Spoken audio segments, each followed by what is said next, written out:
So what we're looking at right now is 7 freed hostages. The word out just moments ago that another round of hostages were freed, waiting on numbers about that. Tony Katz, you guys know me from Tony Katz today, and that noise that you're hearing, that's the Knesset, where President Trump has arrived. He arrived in Israel at just after 2:30 a.m.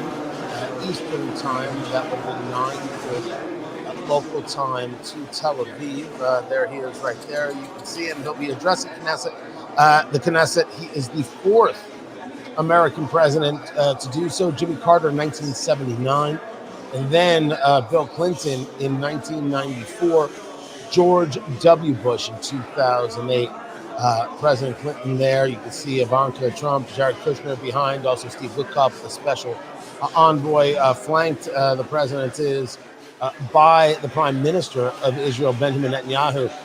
It's spectacular that we have 7 hostages freed, more being freed as the reporting is going right now. Families being reunited, seeing each other for the first time in 2 years. Also has to be remembered that there are going to be Palestinian prisoners who are returned, over 1,700, including many of those who were involved in the planning of October 7th, 2023, that was put forth by Yahya Sinwar, who was leading Hamas. And the objective was to not only go after civilians, we know this for clear, for true, in the words that he wrote. It was their belief that they should videotape these things, publicize the atrocities, and get Israel to be afraid, try and get the world to be afraid. And they believe that the world would get Israel not to respond. There's also been some madness about the idea that, Hamas promised to, said they'd give back all the hostages the next day if you just wouldn't attack. And you have people out there who are aggressively saying, you see, that's just proof of how Israel's the warmonger. I state clearly to you that no, Hamas is a terrorist organization that needs to be dealt with, and still. But we have this today, this peace plan. For whether you can trust Hamas on a peace plan, and I don't believe you can trust Hamas on a peace plan. This is incredible stuff. You can see the photos there. You've got Golda Meir, the photo behind the leaders of Israel there. We'll see if President Trump answers any questions right now, which it looks like he's going to, because this is what he does.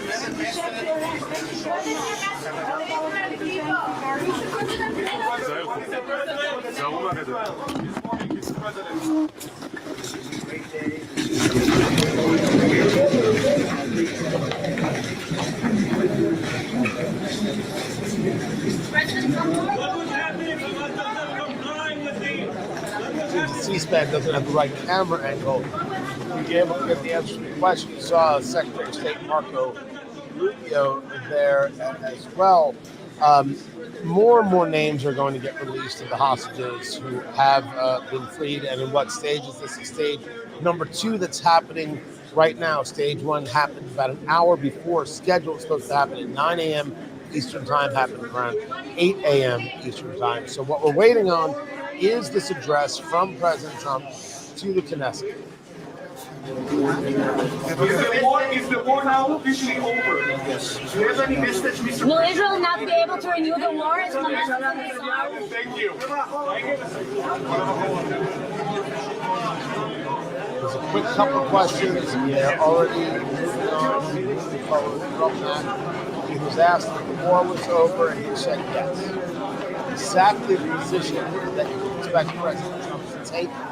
In no way the position one should think the Israelis are going to take, because they're the ones who still have to live there when President Trump departs. This is a very short visit for the president. He is heading to Egypt after this for a security conference meeting, certainly about the subject here regarding what's happening with the hostages, with their release, with what will happen with Hamas in the future. So that's what we're waiting for. I am up much earlier. than my normal show start time at 6 a.m. I wanted to see this. I wanted to see these hostages be freed. I wanted to take a look at what it was the president was going to be saying. I wasn't expecting the earlier address. I was somehow expecting that to be more in the afternoon, to be able to get more American media to cover it. I would have assumed that would have been the plan, but time is what it is. The president is not staying long. That much seems very, very obvious. But you have President Trump gearing up for this speech.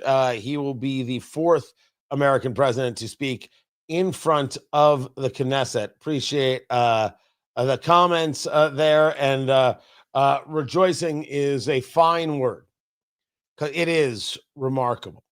I will admit to you, I am shocked that there are any hostages alive.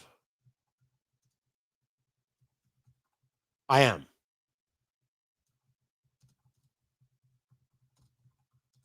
I'm sending out a post right now, letting everybody know what it is we're doing, sharing the good word that we are right here.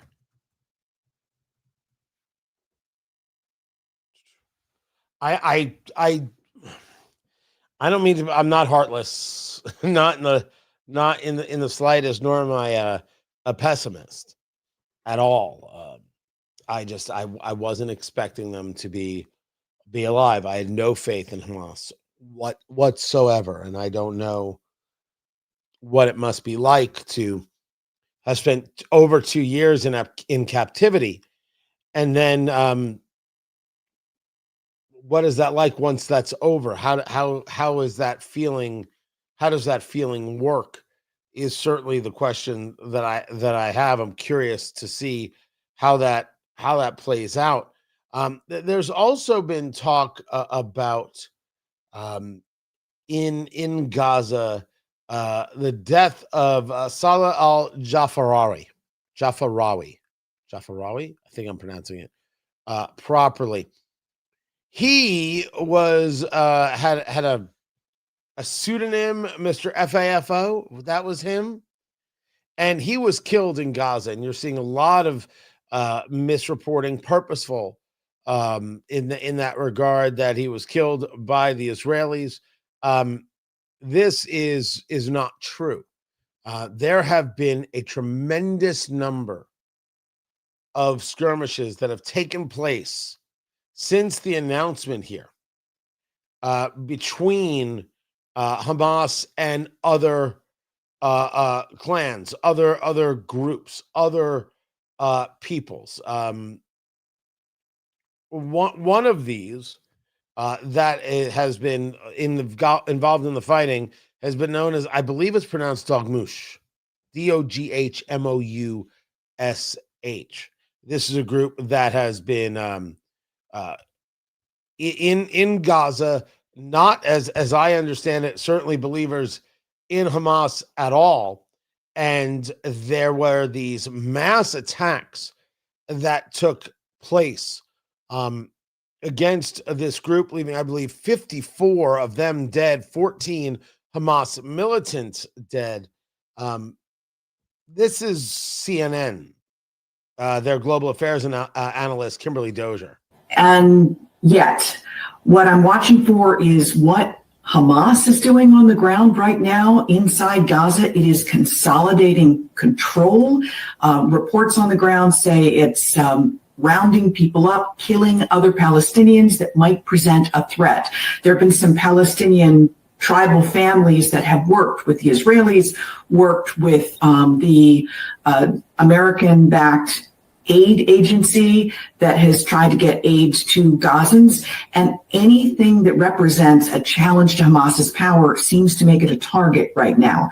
That's going to be a real challenge for whatever security force they decide on inside in Egypt. The leaders can say, hey, we're going to send various different peacekeeping forces in, but those peacekeeping forces may have to fight to get territory back from Hamas.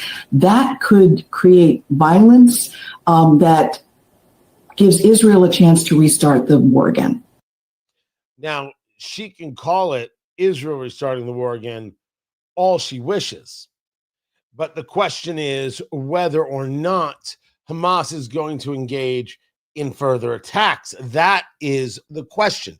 Certainly, the idea of consolidating power is that Hamas understands what the peace deal said. Hamas is out of power. What Hamas said in the response is, we're not going anywhere. We are not going to stop. We are in charge here, and we're going to remain in charge here. President Trump's methodology was, get the people back, Bibi. Stop complaining. Getting the people back is what's happening right now. Families are being reunited. You have 20 hostages that are known to be alive. You had 7 freed at about 2:30 a.m. local time, Eastern time, this morning, I should say. So that would have been, actually, I take that back. That would have been about 1 a.m. Eastern, 8 a.m. local Tel Aviv time. You had President Trump arriving in Israel about 2:30 a.m. Eastern. That would be 9:30 local. And he is set to speak. He is there at the Knesset, and he is set to speak at any moment. I'm going to bring that to you. Yes, I understand. I'm very, very early for my morning show. But sleeping was not a part of the plan. Rather, this was a part of the plan. There is also, as you're seeing some comments here, these internal attacks fully prove who they are. Let me follow up on that a little bit about what it is that we're seeing. And this report right here, this is Hamas officials report 9,500 missing under rubble as the ceasefire begins. The numbers they were putting out were over 400,000. Everything Hamas says at all times is a lie.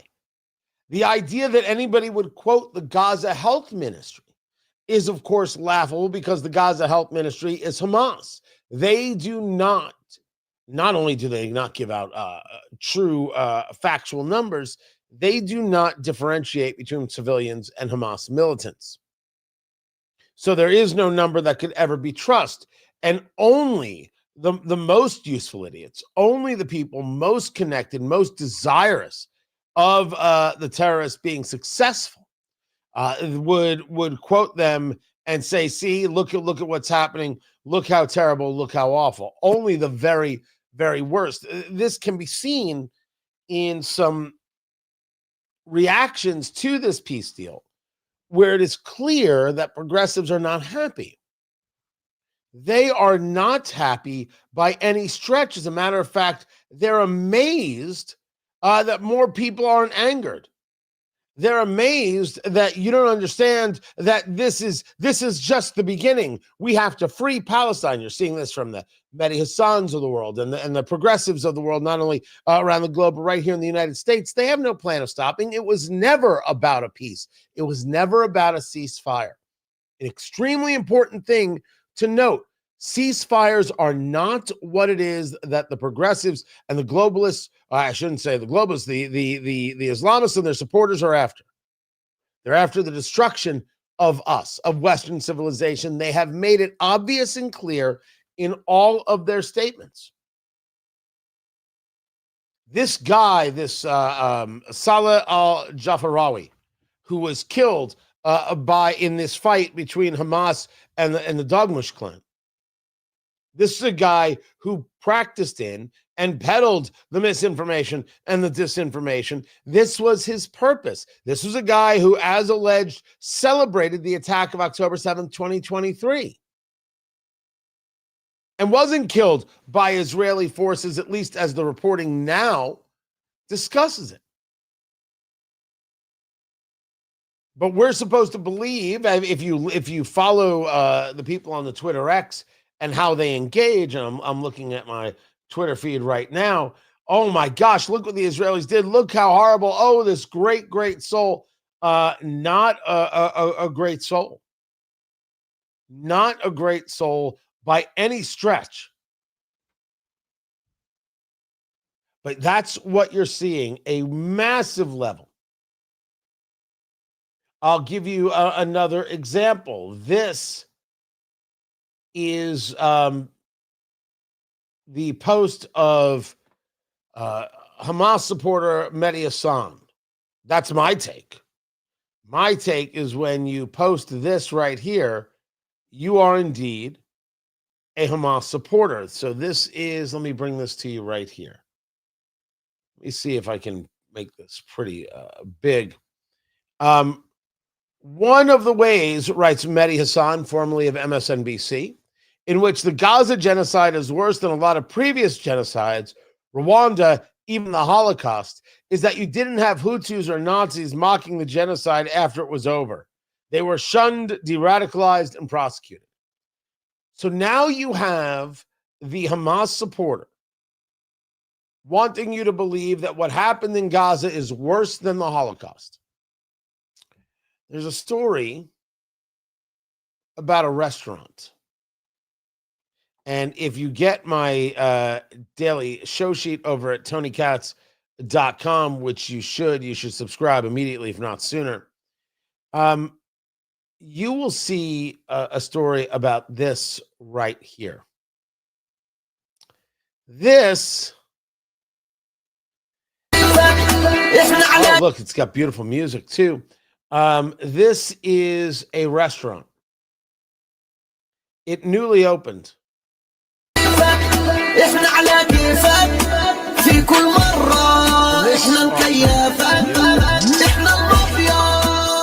restaurant opened in Gaza.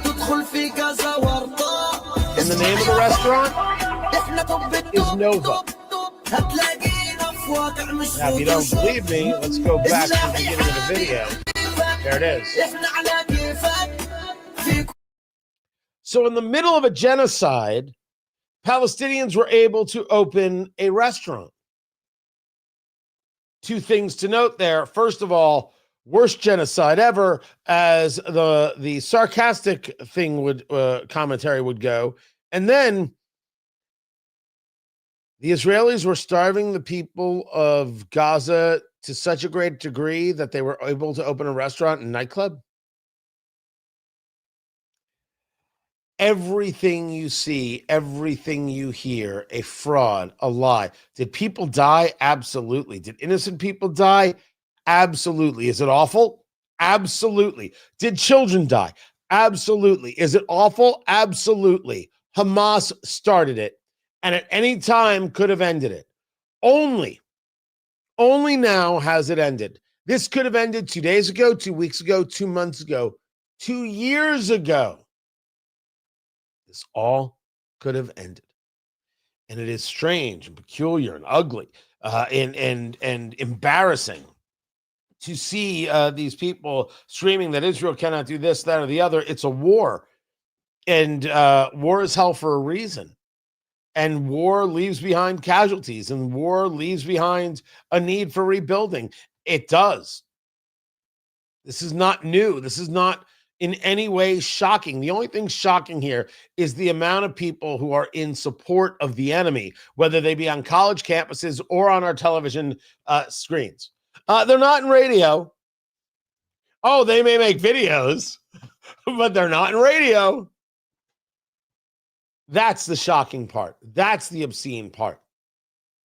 On every level and in every single place, we can show, we can prove that every conversation the left makes about a genocide is a lie. It's a fraud. Every single commentary.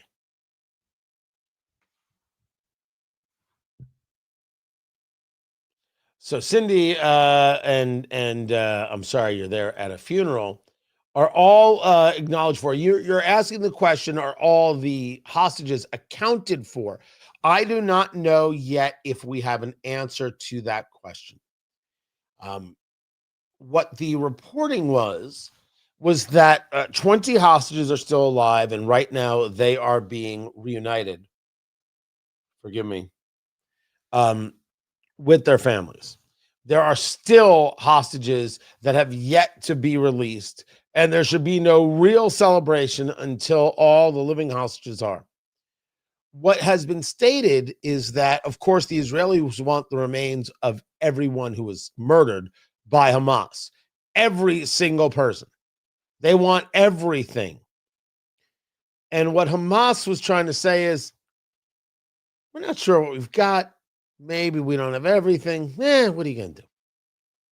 It's kind of their response and their reaction. That will not sit well with families that want to provide a proper burial for their loved ones, that want to be able to engage that closure. That will not sit well.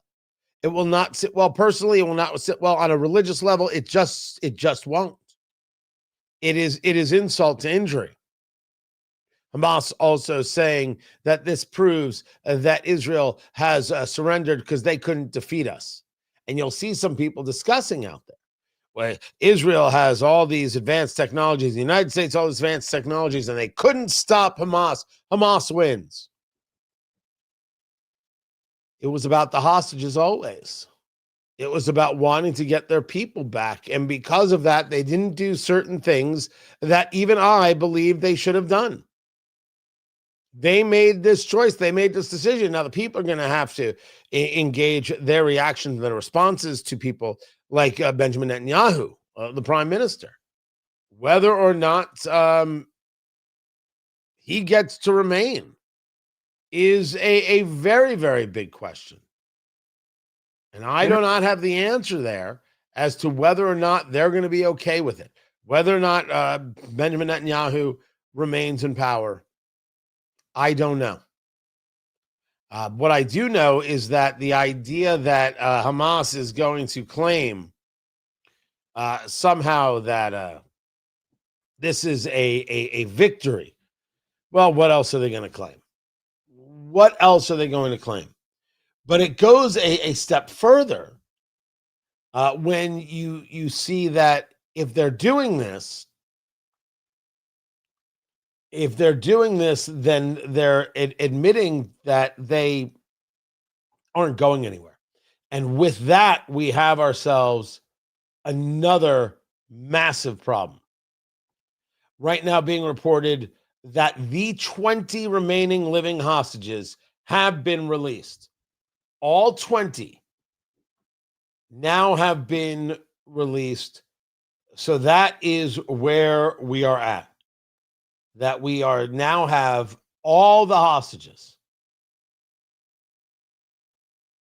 have been released. The last 13 as of 2 minutes ago, Jennifer Griffin reporting on their way out of Gaza to be handed over from the Red Cross soon. So the hostages are going from hostage hands to the Red Cross, from the Red Cross to the IDF.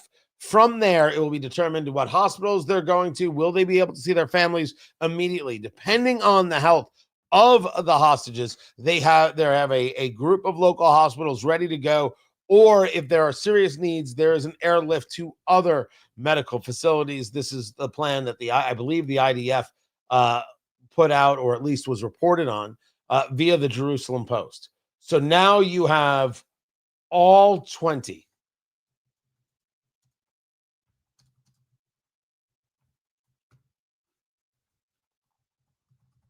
That's just incredible.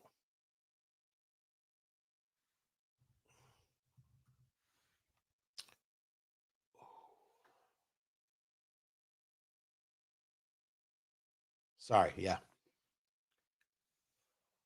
2 years. How many days? Today's the 13th. So 2 years and 6 days.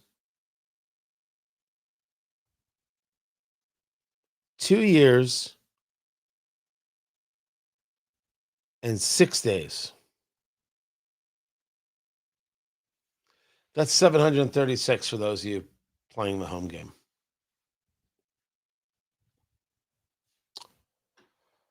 Good Lord. That is something else. Once truly in Israel, back home again, to throw a little Hoosier spin on that, we will see what these next steps are. But as I said, you have people who are not celebrating this, and you have those, including Senator John Fetterman, the Democrat, saying, "What? How can you not celebrate this?" Absolute elation. I mean, how can't we all celebrate this thing? I mean, you've had human beings held underground for over 2 years and tortured and beaten and starved, forced to dig their own graves and things. Now they can finally come back home. And now everyone should be celebrating these things. And clearly the Palestinians are, and people in Israel are too. And now there are people in our nation, some of those aren't really celebrating or even acknowledging a thing. And that's part of the truth there too. It really was never about peace. It was more about an anti-Israel agenda. And now, why can't we all, whatever where you are politically, this is a huge development, and this terrible, awful war is going to come to an end. And now you can rebuild Gaza, and these families are now reunited. That's a big thing, and it's a strange time if you can't celebrate this. But they can't, and they won't. When they show you who they are, believe them. And that's exactly what they've done. The hostages have been released. The reporting stating that all 20 living Israeli hostages have been released by Hamas.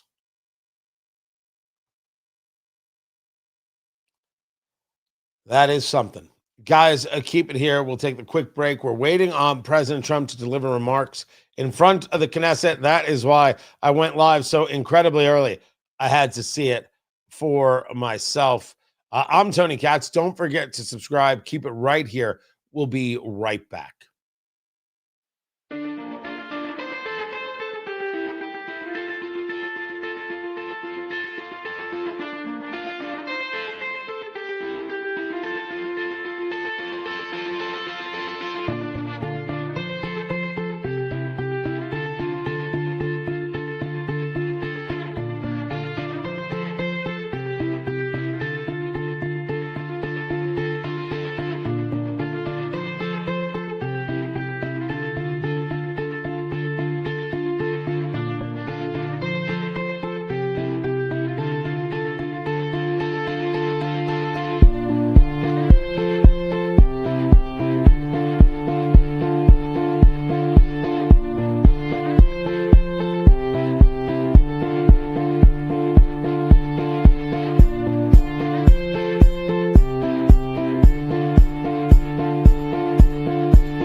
Welcome back, everybody. Tony Katz, great to be with you. Tony Katz today is my noon to 3 show, syndicated, heard in spots around the country. I do mornings on 93.1 FM WIBC from 6 to 9 a.m. This is much earlier than I usually go on, but sleep was not the story. The story here is the release of the hostages. As we've been discussing, as we have been reporting, you have all 20 living hostages who were in Hamas captivity for 736 days. They have been released. That news coming just a few moments ago. It started at 1 a.m. Eastern, 8 a.m. local Tel Aviv time, with the first release of 7 hostages. These were coming from 3 different areas, to give you maybe an idea of where people were being held or exactly how vast Hamas terror tunnels or their capabilities were. You had that. They were released. The first 7 at 1 a.m. Eastern, then a little bit after 3 o'clock Eastern, and now all 20 living hostages have been released. You also have Hamas holding on to the remains of some 28 hostages. What will be returned, what can't be returned, meaning they don't have access to it. They lost it. They purposefully did not keep bodies intact, knowing that this would infuriate and disgust and anger the Israelis, not being able to give a proper funeral to their loved ones. Never forget that there is no good side of Hamas.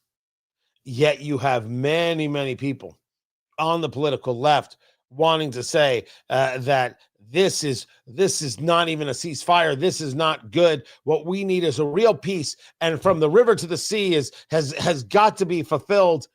These people support terrorists and support the destruction of Israel and support the destruction of the United States. This is not a debate that it's being had. They've proven it now in every way. But maybe one of the more despicable things to come out, and I have right here just for you as photos are starting to break of hostages engaged. This is one of the hostages right here speaking with the IDF. This is Alon Ohel talking with the IDF, a musician, as the story is told, and a piano has been waiting for him at the Re'im military base for him. So I don't have a before photo of him to know what he looked like before, but certainly looks like he has seen better days there. Very happy for his release. But the story I wanted to share was that of Antony Blinken. And you're saying to me, wait, I know that name. I know the name Antony Blinken. Antony Blinken is the former Secretary of State under Joe Biden. Now, this attack occurred while Joe Biden was president of the United States. I have said before clearly that, I'm a big believer that the buck stops here. And Benjamin Netanyahu was the prime minister. This happened on Benjamin Netanyahu's watch. I say it without an ounce of hesitation. There is no doubt, though, that you can take a look at American intelligence assets and say, how is it possible we didn't know any of this? How is it possible none of this was shared? And what possibly could we think of what was done by the Biden administration in the time he was in office regarding Israel? And the answer was build them a pier. Remember, Biden went to build a pier to be able to get aid to Gaza. The pier cost hundreds of millions of dollars, got destroyed because they didn't know what they were doing, which was embarrassing enough. And he was going to give aid and comfort to the terrorists. That brings us to Anthony Blinken, who put out this 12-part post on X, Twitter, talking about how good this is. And how does he say it? He says it as follows. It starts with a clear and comprehensive post-conflict plan for Gaza. It's good that President Trump adopted and built on the plan the Biden administration developed after months of discussion with Arab partners, Israel and the Palestinian Authority.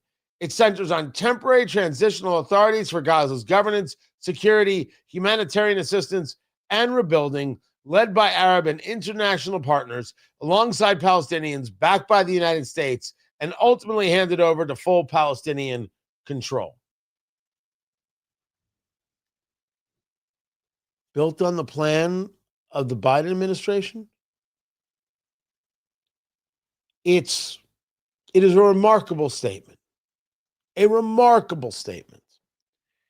Because what he is saying is, well, we have the plan for how the peace gets how that gets implemented, right? How that gets handled, and here's all the groups. They couldn't get to the actual peace. They couldn't get to the handing over of hostages. Trump did that. And it should be clear, Trump did that. And the cheering and the celebrating that is going on in Israel and the appreciation of Donald Trump, it should be noted to Chuck Schumer, right? Certainly all politics are local. Trump's popular and you're not. Hakeem Jeffries, Trump is popular and you are not. Ilhan Omar, Trump is popular and you are not. Same thing is true with Rashida Tlaib. Trump's popular and you're not. Go on, Bill Kristol. Complain. What does it matter? You think it matters what Rick Wilson and the dopey Lincoln Project that protects pedophiles? You think that's my take of what they did? You think it matters what they say? You think it matters what any of these hateful people on social media say? Reality is the Israelis are cheering Trump. Support's legit. The Nobel Prize winner, Mikado, supports Trump.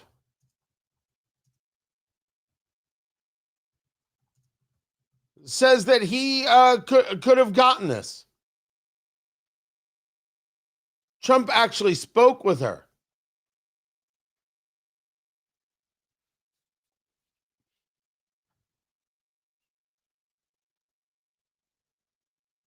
Trump telling reporters in the Oval Office, the person who actually got the Nobel Prize called me and said, I'm accepting this in honor of you because you really deserved it. And then he was like, well, if you think I deserved it, give it to me. That's a true story. It's what he said. It's who he is.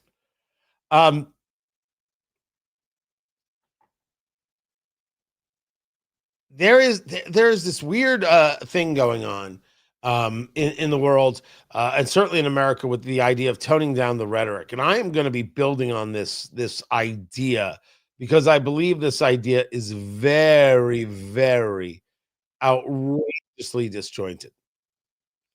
And I want to share with you as a bit of proof of this issue, that the people right now making these claims, Trump didn't deserve this, Trump didn't deserve that, Trump didn't do this, Trump didn't do that. Is any of that bringing down the rhetoric? I have Hillary Clinton saying, good job. That's bringing it from here to here. Everybody else, no. No mention. Barack Obama, no mention.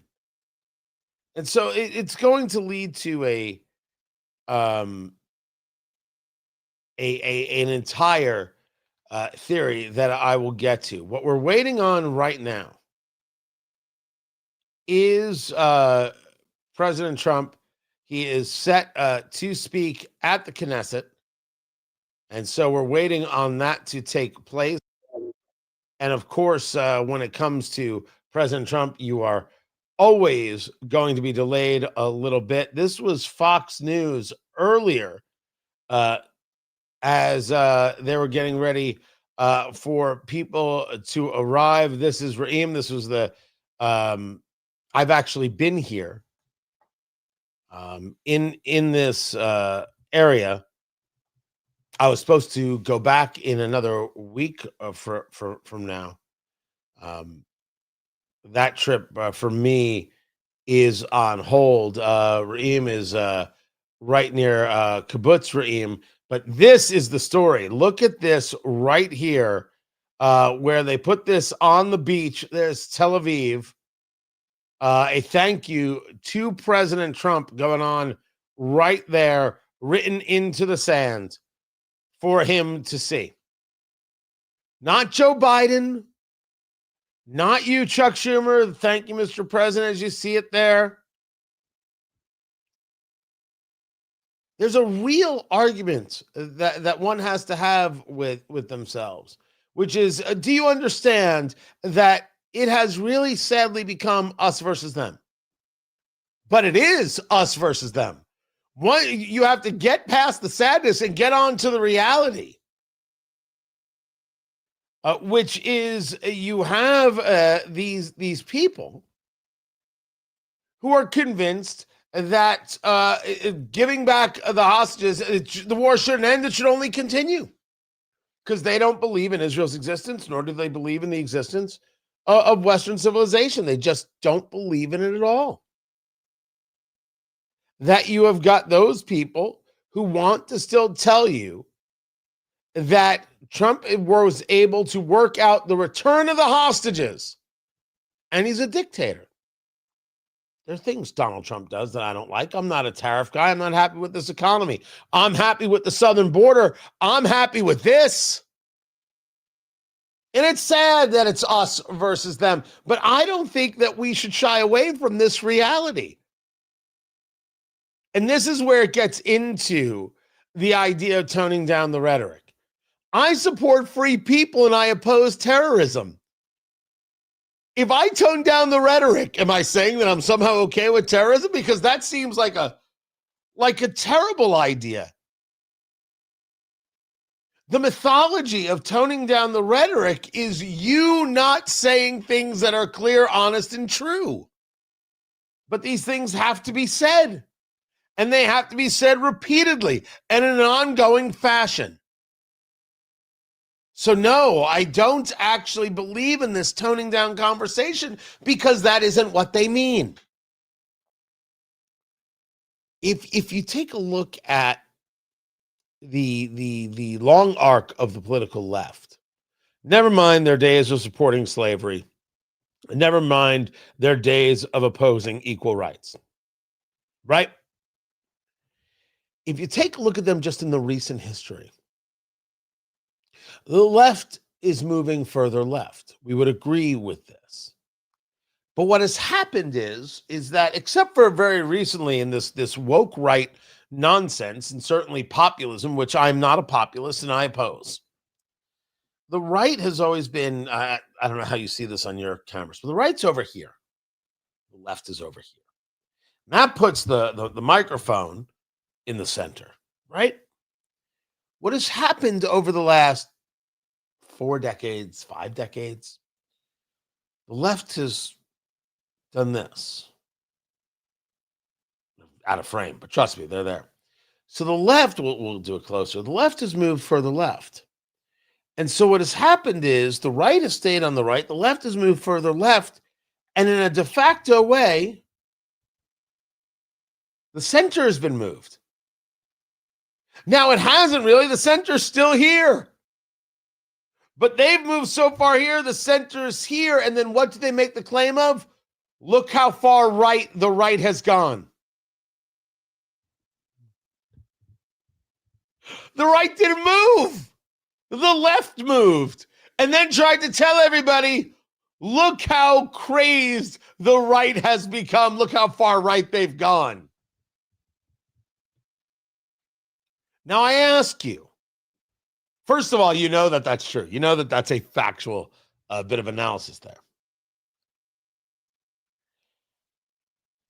If we take a look at the shutdown, which is still going on, And the shutdown is going on, and it got announced by CNN that on Wednesday, they're going to have a town hall with Bernie Sanders and Representative Ocasio-Cortez.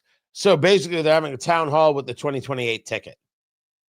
What, we don't think that Bernie Sanders at the age of 473 is going to run for president? Of course we do. And we know that AOC has the designs for it, right? You don't have to be an intellect. You just have to look good and have a quick retort on Twitter. Seemingly, that's it. That's all you need.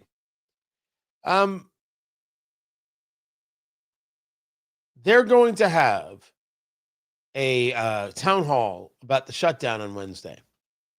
This got announced over the weekend, which means they knew the shutdown was going to last until Wednesday. And what is Wednesday? The day that paychecks are supposed to go out and won't go out because of the shutdown. They know they're going to keep the shutdown going to inflict as much pain as they possibly can. They know they're going to do this. They knew they were going to do this. And CNN said, when can we schedule that up? When they're willing to do that, I'm not a believer that I can accept their offer to tone down the rhetoric. And I want to start with this theory that the answer is no. No, I'm not the person guilty of the rhetoric. And I don't believe you are either. The southern border must prevent illegal immigration. It's not rhetoric, that's fact. Boys are not girls and girls are not boys, and we cannot allow children to be mutilated. That is not rhetoric. That is fact. Hamas is a terrorist organization that must be destroyed. That is not rhetoric. That is fact. President Trump, through sheer will and ego the size of one of his buildings and the willingness to tell somebody else to shut up and take the deal, got the hostages home alive, the 20 remaining hostages home alive. That is not a rhetoric. That's what happened. That's real. I see no reason, based on just the analysis I gave, the statements that I gave, that I would have to tone down any rhetoric. They are scheduling town halls 5 days out, proving they're going to keep the shutdown going so they can inflict maximum pain on Americans so they can try and get one over on Republicans. And we have to tone down the rhetoric?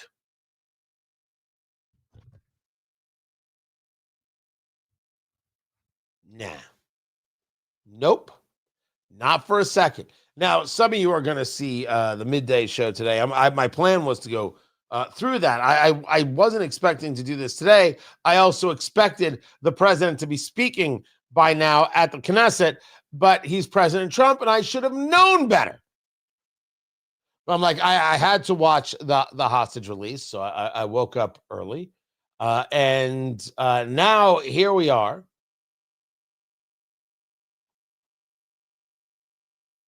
And we will, by the way, the official report based on time zones, 737 days in captivity. 737 days in captivity. Right now, Hamas holds no living hostage. And that is a feat. That is spectacular news, and not news that I'm simply going to gloss over. It is remarkable in every single way. Now, is President Trump going to speak? Well, he was supposed to speak 50 minutes ago. I just realized we've been at this for an hour, and he has not yet. He has not yet. I'm gonna stick with it, right? I'm up until the show. I mean, that's just the way it is. Though the radio show starts at 6. It's a different live stream. I may just keep this one going because why not? But we will see. We will see whether or not he gets to it. If he does, I will bring it to you. Right now, we'll take the quick break.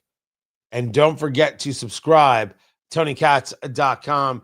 Get the daily show sheet, get the videos, get the info as we give it only to the people on the Substack that's over there at TonyKatz.com. I would appreciate it if you would head on over there and make that happen. Head on over to the Substack, go to TonyKatz.com and subscribe. I will stay right here. Don't go anywhere, and we'll be back.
Welcome back. Sorry about that. I need to get a fade out for that. Tony Katz today. Good to be with you guys. Glad that you are here as we are following the developments that the hostages have been freed. All 20 hostages, those alive in the custody of Hamas, have now been freed. Now it is a question of the remains and who they can get back. President Trump was scheduled to speak in front of the Knesset at 4 a.m. That has not happened yet. as is perfect with the president. He will be the fourth American president to speak in front of the Knesset. It was Jimmy Carter in 1979, Bill Clinton in 1994, and then George W. Bush in 2008. It was Trump's peace deal. The prime minister, Benjamin Netanyahu, in D.C. To help him present this.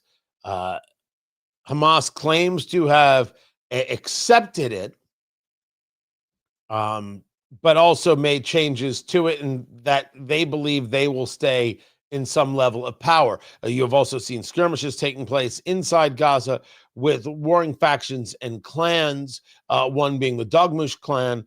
54 of their members dead, 14 Hamas militants were killed.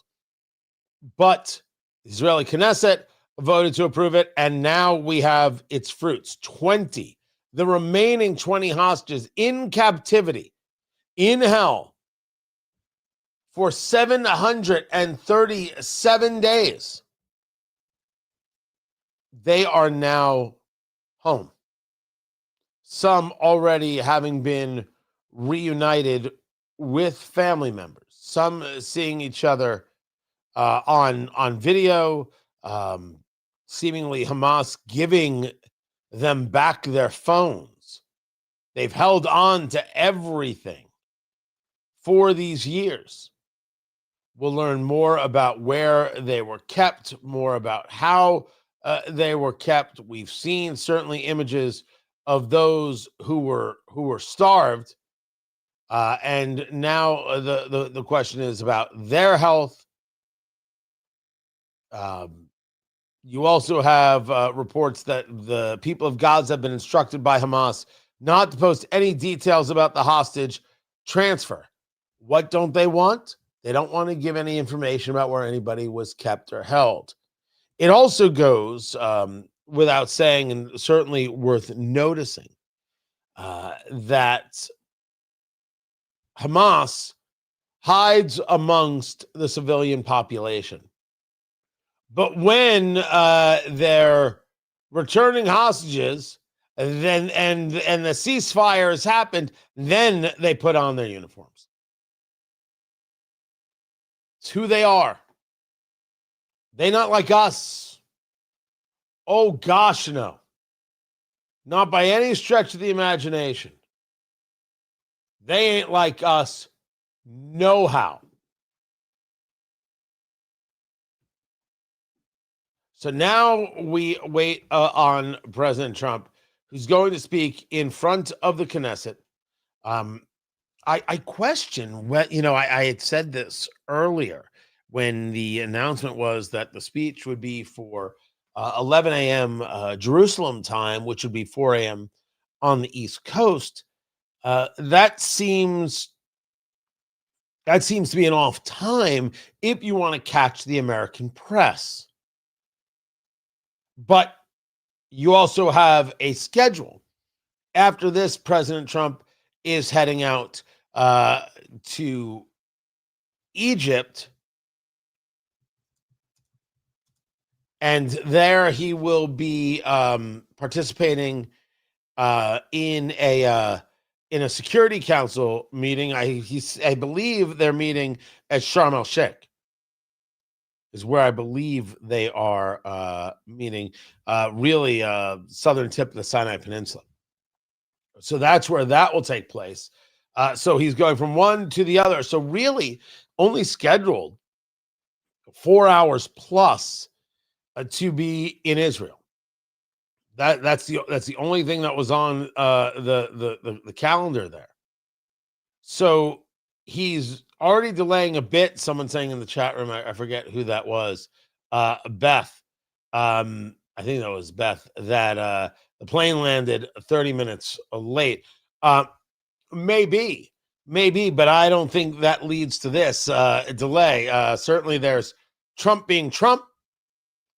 And then there is, of course, maybe wanting a little more attention to it. There's also that while he wasn't meeting with hostages, the report was that after arriving, at the Knesset, he was going to meet with hostage families. Now, I would think that interesting only because hostage families who are getting loved ones back now they'd be like, Mr. President, can't thank you enough, but I'm going to go see my boy. I would assume that would be the response there. So he could have been meeting with other hostage families. Right now, I'm actually watching the throng there at the Knesset, where the president has passed through, and now you're seeing media and a whole host of others, and a maybe exiting out of that meeting with some survivor families, some hostage families, and soon we will get the president giving this address to the Knesset. Now, my plan is to play it here. I start the radio show at 6 a.m. Yeah, this is not normal for me. I mean, I would be awake at this time normally. So I woke up at 2 to see the first hostages being released, to see what we would find out, and found out that they had been released at 1. Shame on me. So that was the first 7, and then it was 3 separate releases. Now all 20 living hostages have been released. So I will connect with my radio station, do the radio show, and take those radio breaks. So it might sound weird to you, but if I'm sharing President Trump's speech, I will do it here. And then there's a pretty kind of rare thing I do with the station, as I have a series of alarms going off, as they do every single morning. I may skip if the president is speaking, I may skip the ads on the show and just play it all, which is, yeah. The station looks at you kind of funny when you do that. They're like, why are you not running the ads? They kind of matter. They kind of matter deeply. So now we see the fruits brought by President Trump. And it will be not difficult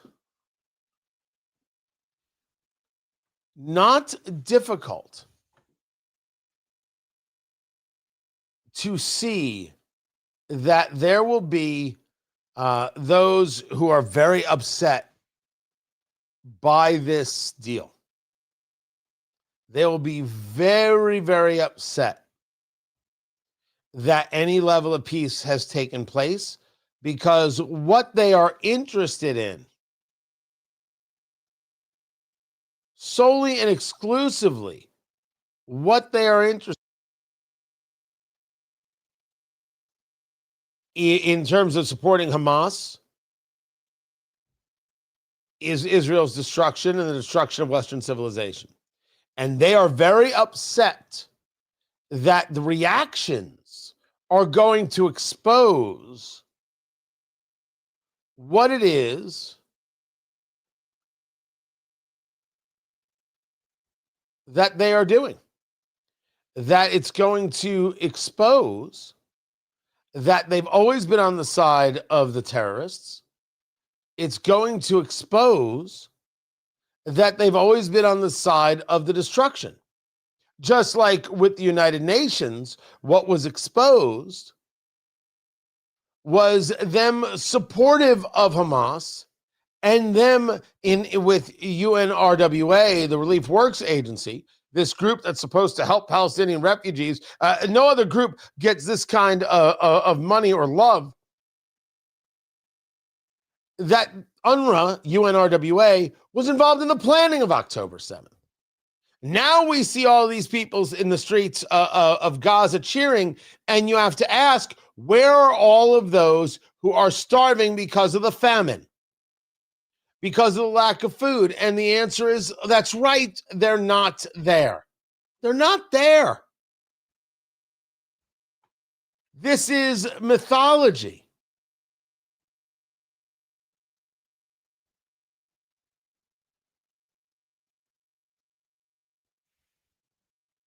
So there's a lot of oh my gosh, look how great these lies were.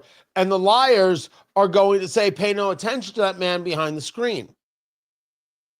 But you can't unring this bell. You only have to decide what you're going to do with it. What are you going to do with this information? How are you going to utilize this in your life? This realization, very clear realization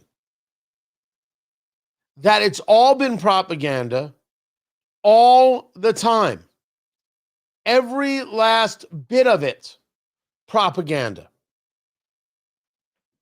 And that the support for Hamas is very real because they support terrorism and they just support our destruction along with Israel's destruction. It's never been just about Israel.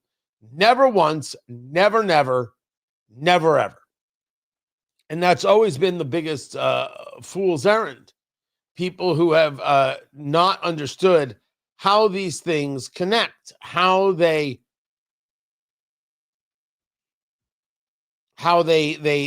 all kind of interconnect is I think the better use of the words. So we are waiting on President Trump to engage there in front of the Knesset. For a second, I was doing some reading as I'm talking to you. I'm like, wait, he didn't already speak in front of the Knesset. No, he has not spoken in front of the Knesset.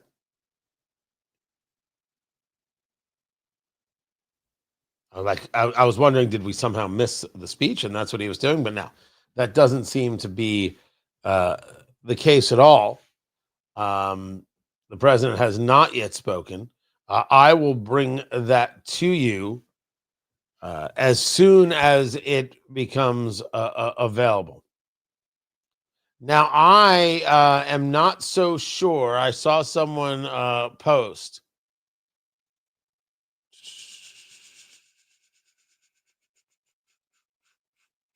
Wait, where was it? Hold on. There it is. Netanyahu is going to go to Egypt. I don't know if that's true. It's possible. The reporting was that he was considering it at 5:15, just 6 minutes ago. You have the report that the Palestinian Authority President Mahmoud Abbas and Netanyahu will attend the peace summit. So that is from I-24. I went to I-24, which I was watching Jerusalem Post and Ynet. So well done, I-24. That they will both be in attendance. Not quite sure what's going to come next from that. We have seen a lot of people shake hands and say, we've got a peace, and no. Now, it's a weird thing to discuss. The Palestinian Authority is different from Hamas, and not the conversation we're going to get into this morning, this early, as we wait on the president's words from in front of the Knesset. But it's certainly would be a show. And the idea of this is a little bit breaking protocol. Well, so was Benjamin Netanyahu this morning after meeting with President Trump, as President Trump gets off of Air Force One.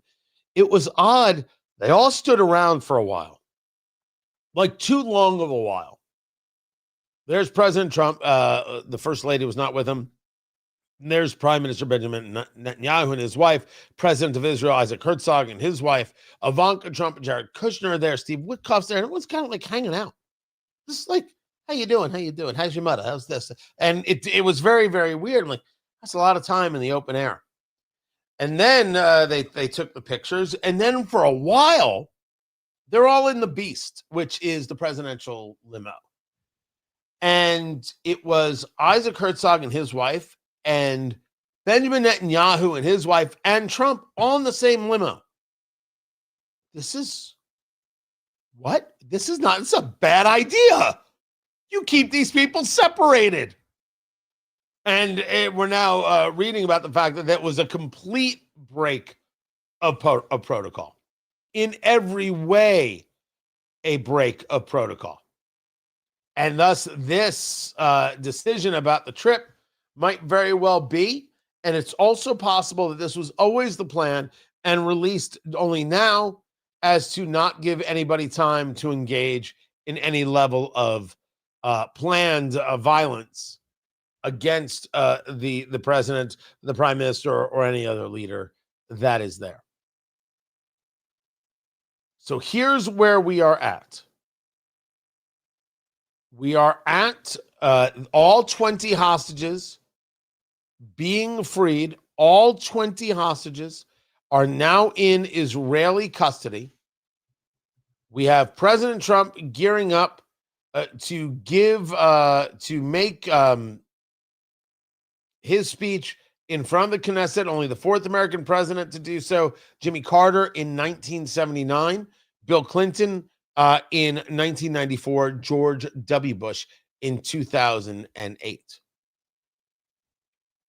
This is where we are. This is what we're waiting on. And President Trump had written a note to the Israelis. I want to make sure I get that to you if I can.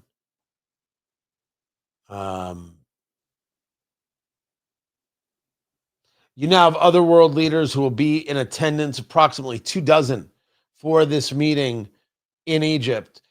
You can bet. Did someone say Macron was there? Because you could bet wherever there's a camera or an opportunity to pretend that you're important, there will be Emmanuel Macron. I don't think there's any question that he will interject himself into it. Now, the president had written something, and I saw a photo of it. Now I'm trying to find it again, and I cannot seem to find it. It's driving me crazy, so I apologize for that. I will bring it to you the minute I get more information. So we're just waiting on this speech to take place. And as that's happening, you know, the president is never done moving. If there's one thing that he's very, very good at, it's that he can do more than one thing at a time. So this was President Trump in a tweet, or a post, I should say, on Truth Social, where he wrote, "Throughout most of our history, America's colleges and universities have been a great strategic asset of the United States. Tragically, however, much of higher education has lost its way and is now corrupting our youth and society with woke socialist and anti-American ideology that serves as justification for discriminatory practices by universities that are unconstitutional and unlawful. My administration," he writes, "is fixing this, and fast, with our great reform agenda in higher education. Our nation's great institutions will once again prioritize merit and hard work before group identity, quote unquote, resulting in tremendous new research and opportunity to benefit all Americans and equality being honored in American businesses, courts, and cultures." Good. Terrific. To those universities, he writes, that continue to illegally discriminate based on race or sex, we will continue our current efforts to swiftly and forcefully enforce federal law. I favor this in every way. But what I would like to see you do, Mr. President, is also recognize that you can't keep allowing Chinese nationals into the country and go to our universities. You can't train the enemy. I don't care what the universities make. I don't care who's getting $1. It means zero. Less than zero. What we need to do is say, absolutely, these people involved in pushing a race-based agenda for the university, race-based admissions, thinking somehow this is a good thing, they just need to be dismissed. We do, and this is excellent stuff. I am appreciative of it. But we can't then say, oh, by the way, Chinese nationals more than welcome.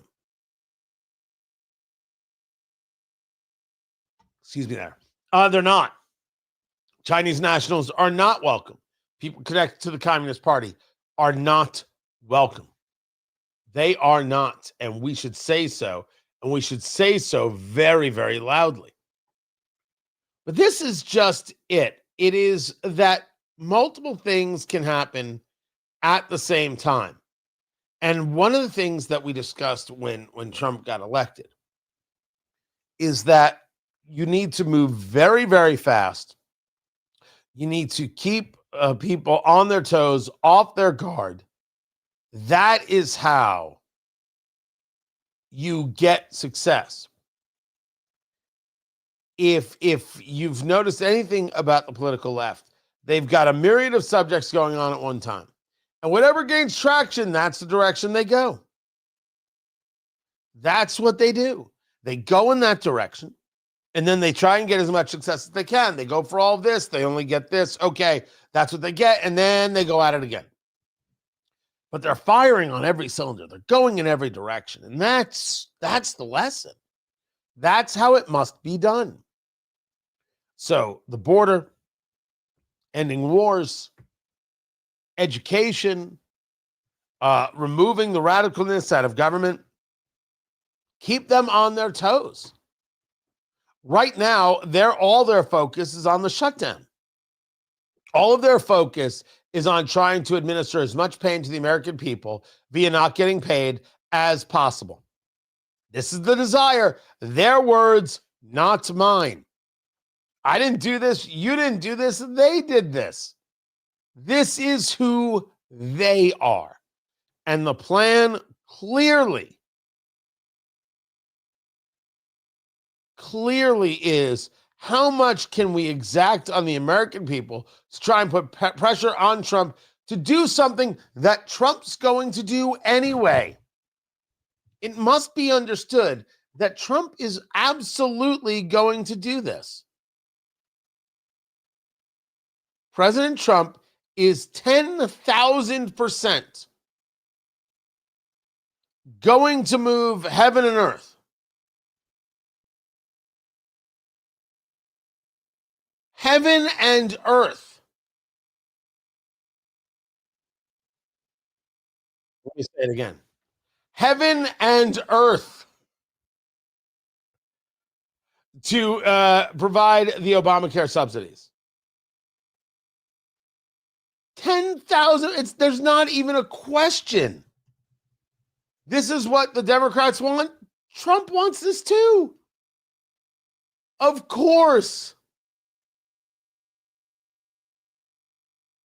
That's absolutely what he's going to do. You want this thing and extend these subsidies? You know what? I'm going to extend these subsidies so I can steal the issue from you. Democrats can't afford to have the issue, as insane as it is, stolen from them. So what do? You don't do it.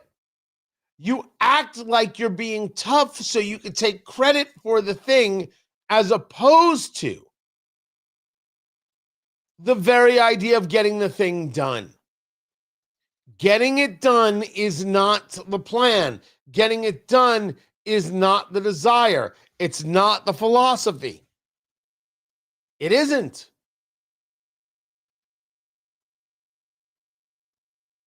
Getting it done is the very least of the concerns.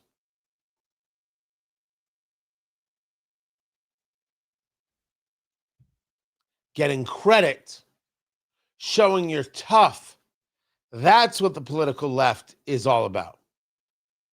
This is what the political left wants and desires. And when you realize that this is the case, when you realize they are not interested at all in taking care of the American people, they're interested in their own power. And within their own power, be able to say, hey, look, we got to win. Look at how we showed Trump. Can't get anything done that way. You just can't get anything done that way. But this is who they are. This is what the left is showing you. I'm not sure if all of America sees that. I have thought it very strange, very odd, very peculiar, very awkward that there are some people on the left who are like, oh, Democrats are winning this fight. In what world, in what planet are Democrats winning this fight? I'm staring at the fight. Where's the win? Well, if the Republicans buckle, as Republicans are known to do, well, then I guess it's possible. If you give in to this, I think that Speaker Johnson is absolutely right not to bring back the House. What's the point?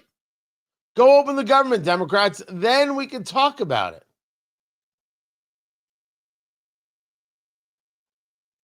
Go reopen the government, and then we can discuss it.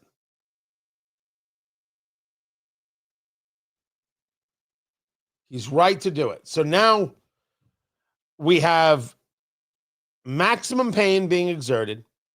We have town halls being scheduled so Democrats can say, look what Republicans are doing to us. It's hard to think that we're a functioning country. It is amazing. We will see if the president gets to it. Now, I saw some people saying that it's now going to happen at 11 a.m. Israel time. 11 a.m. Israel time would be 5 a.m. for us. I'm sorry, 4 a.m. for us. So we're 7 hours behind. So with that, this already should have started. And this hasn't. So I don't know. I'm not really sure. We will see what we will see. I was expecting a speech. I was expecting the whole thing, and yet I don't have anybody playing it. What am I missing here? Am I not in the right spots? I don't think that's the case.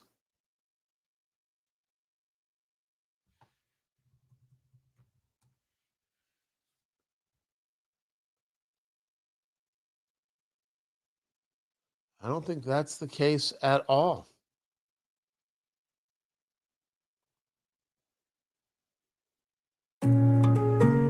Nope, that's just an ad playing. Sorry about that. Nope. No, I do not see it. No one does. When it comes, I'll bring it to you. I'm going to take one more break, see if I can get you any more information. I was hoping to bring you the whole speech. That's what I was hoping to bring you, but their delay. We're just rolling with it, kids. Best we can do. Keep it right here. I'll be right back.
So here's what I'm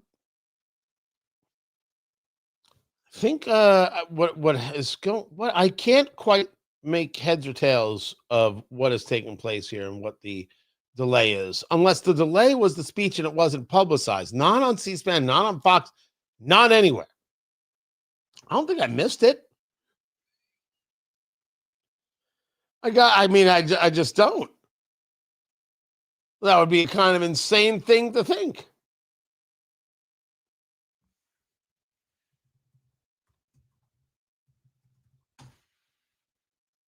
I'm just sorry. I feel bad. Well, certainly I woke up early like you did. But want to see it. Want to see the address. So I've got this viewpoint of the Knesset right now. So this is what's going on over there at News Nation. So there it is.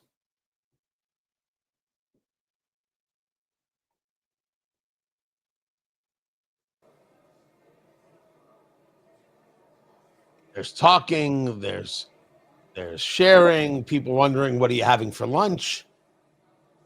That joke's good. So we will see. I don't know. Maybe this is it, which I would consider to be odd. That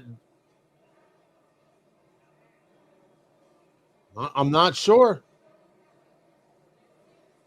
And as has been reported, you're now seeing a much larger contingent going to engage this peace summit, quote unquote, in Cairo. The Prime Minister, Benjamin Netanyahu, will be attending. The leader of Indonesia, who gave a very impassioned speech in support of Israel, visiting Tel Aviv or visiting Jerusalem tomorrow to be with Netanyahu. But the key story here is the big story here is all 20 living hostages have now been released. They are home. And I can't imagine, I have no way of engaging how those families feel at this moment. Can't even begin to comprehend what that must be like for them.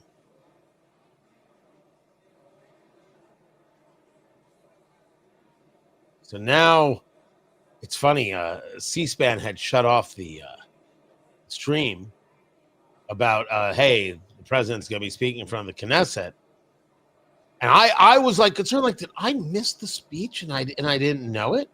And now they're bringing it back. Like, oh yeah, he's going to talk soon. So I think, I don't know, if you're all right with it, guys. I'm going to keep this one going. I'm going to keep the stream going, and I've got the stream I do for WIBC, and I'll let them do it. I'm going to play the speech. I don't think I have an option. I think I got to play the speech. Right? We're coming up against the radio show, and I certainly didn't want this to be the issue. But here we are. Here we are. It's happening now. So if that's all right with you.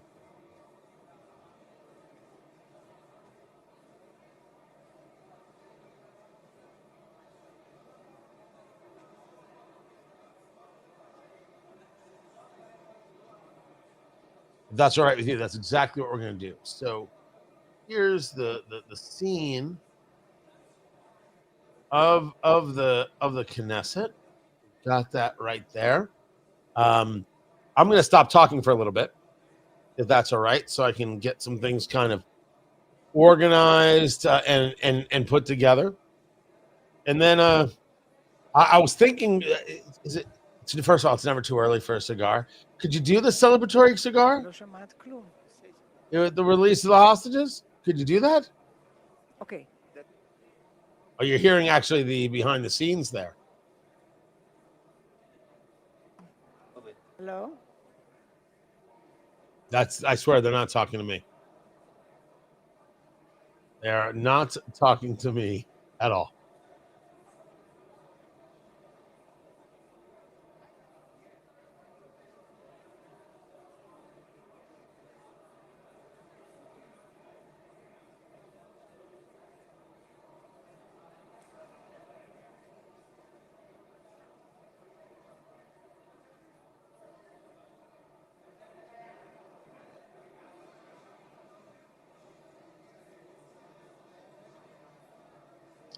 And as the Israeli hostages are being returned after their captivity in Hamas, you have over 1,700 Palestinian prisoners being returned to Gaza. Of course, you have the haters. A Trump speech, he will incoherently embarrass himself again in front of the world. What's this? This is a great example of just they can't even say nicely done. Trump got the hostages back. What did they say? Israel commits genocide. Should you take these people seriously? Should you take people seriously? You can't use their own name. Should And I don't think the you should session at will all. begin shortly. Ooh, it's going to The begin session shortly. will begin shortly. Now we're on it. The session will begin shortly. Excellent. I like it. I like it a lot. So now we will get to it. So I'm gonna keep it here. I am going to by the way, was that yes, Beth, that I should have a cigar? Is it okay to have a celebratory cigar? I wasn't sure. Right now I'm having celebratory coffee. It's cup number 2, in case you were asking.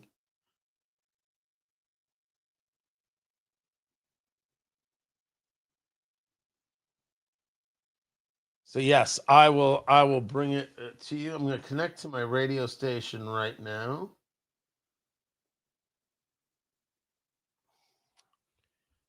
Okay.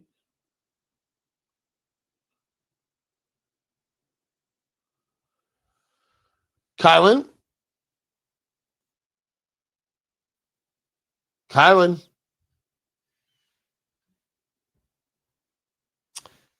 She is not there just yet.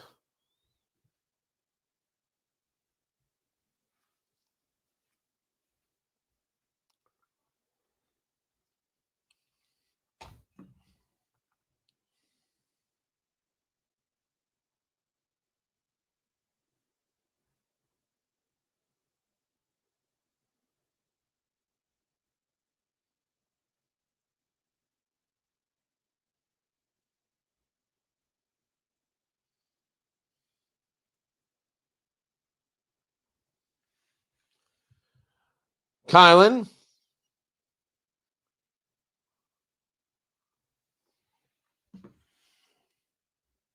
Trying to get in touch with producer Kylan there.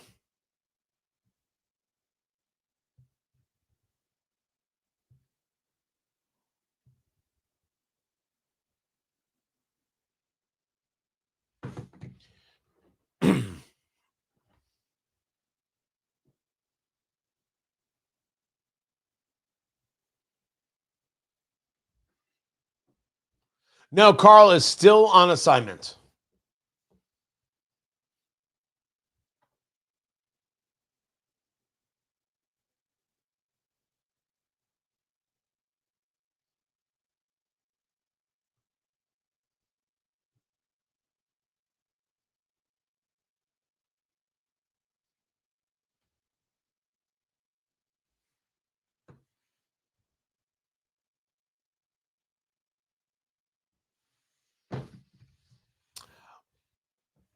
They don't want to get back to me. I'll do the show without the producer. I'm cool. I'm down. So here's where we are right now. Let me try and reset the scene right here. Excerpts of Trump's speech are now being leaked. The president saying it should now be clear to everyone throughout this region that decades of fomenting terrorism and extremism, jihadism, and anti-Semitism have not worked. They have backfired completely and totally. From Gaza to Iran, those bitter hatreds have delivered nothing but misery, suffering, and failure. He plans on making a statement.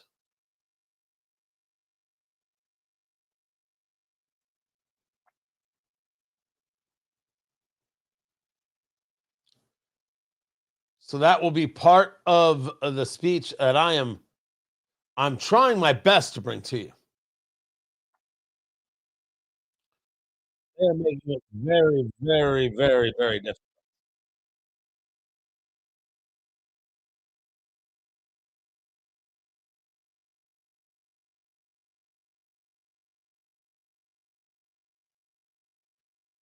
The story of fierce Israeli resolve and triumph since October 7th should be proof to the entire world that those who seek to destroy this nation are doomed to bitter failure. The state of Israel is strong and it will live and thrive forever.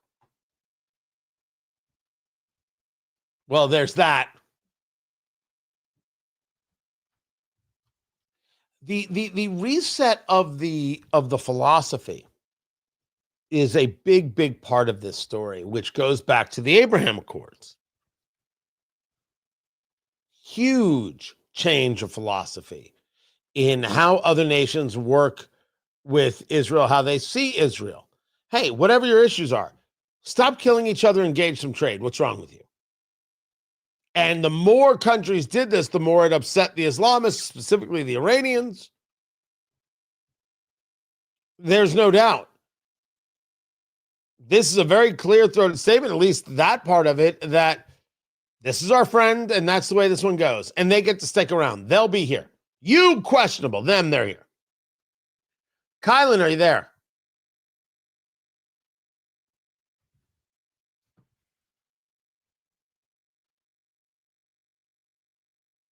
Trying to get in touch with my producer, who's not there.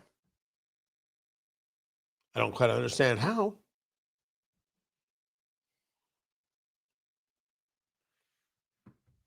Not sure. I hope everything's all right. Could be bad if not.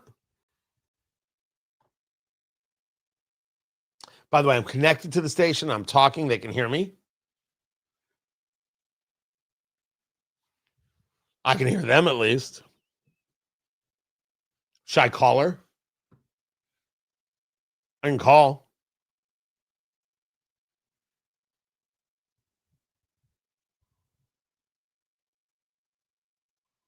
Here.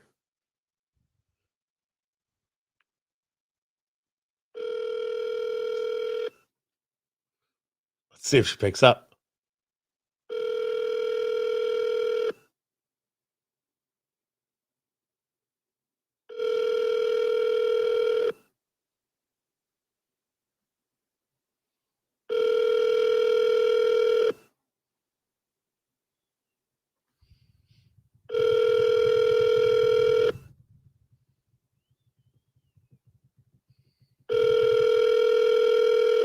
It's not a good sign, kids.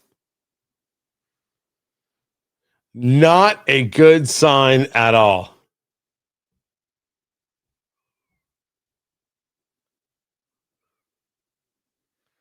I'll try this way. See, this one I'm not going to do on air. I'm not going to do that.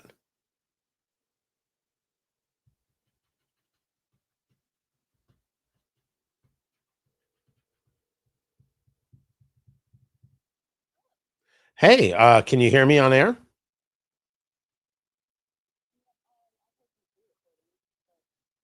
Yeah, but can you hear me right now? Ah, there you are. Hello. I'm not pre-recording. Oh, no. This is live. I've been live streaming since like 4 a.m. because of the hostage release. And so what I want you to know is that Trump is supposed to speak. He's supposed to give this address in front of the Knesset. And if he starts at 6 a.m., we are going to blow out the first ad block. We're not doing any of them. So we can find other places to put them. We'll just descript them, everything else, but we're playing it. And I'll let the station yell at me later. You okay with that? Yes, I'd have it on my end. Yeah. All right. Thank you. That's Kylan. By the way, we're live streaming. People are in the live stream, so they can't hear you, but they now know your name. So Kylan thought I was recording something and didn't want to speak because she didn't want to interrupt the recording. That's now she doesn't look at her text messages worth a damn. That much is true. That honestly, your problems are not my problems. That's what's going on there. So here's what we've got. Kurt, good to hear your voice. We have the president who, according to everybody, is going to speak. The speech has been released. Okay, so now he's going to go at 6 a.m., which would be 1 p.m., because it's 7 hours behind, so it's 1 p.m. there in Israel. And if he goes, it's going to happen. Pete Hegseth is there in the Knesset. Marco Rubio, of course, the Israeli ambassador. Mike Huckabee is there. The chairman of the Joint Chiefs is there. Dan Raisin Kane is his name. So, yes. Lots of people in the room ready to go.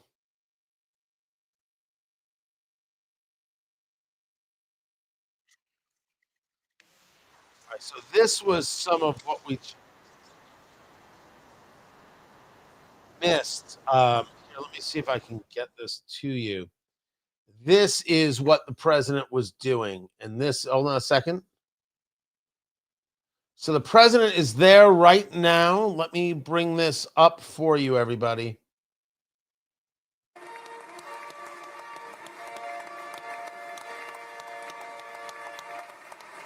You have the president on the right, Isaac Herzog.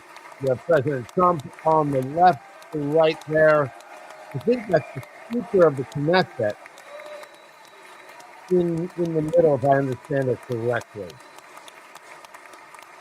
And I think I might. So we will bring this to you in its entirety. I'm going to bring it to you full on the live stream, every last bit of it. The president was meeting with hostage families before this. That clearly went on much longer than was expected. Standing ovation right now for President Trump. That is what's going on, and it's not going to stop anytime soon. All 2 hostages have been returned. Kylan, you're going to blow out weather.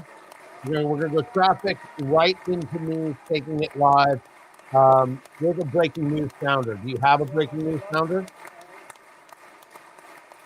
Okay, if you do, grab that.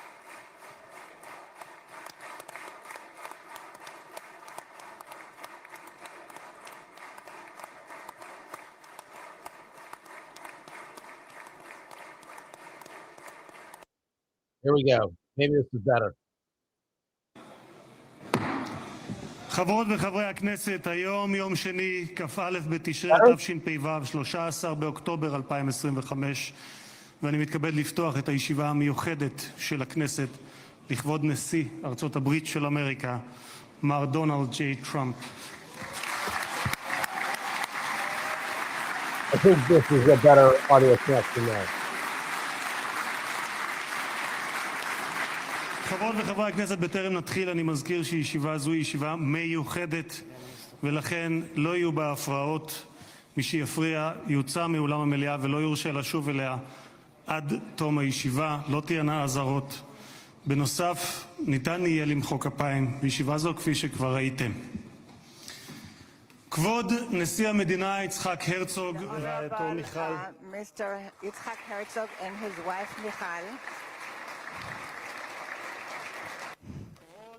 The honorary the Prime Minister Benjamin Netanyahu and his spouse Sarah.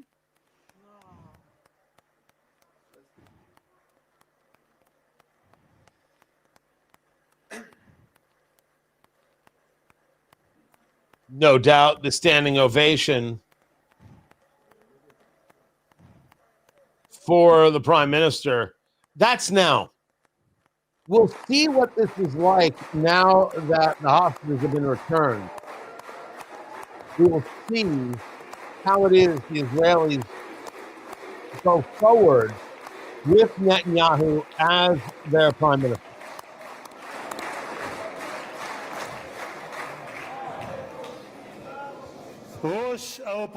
The head of the opposition, Mr. Lapid, and his wife Lihi, שרים וחברי ministers הכנסת, and Knesset members. special record. There's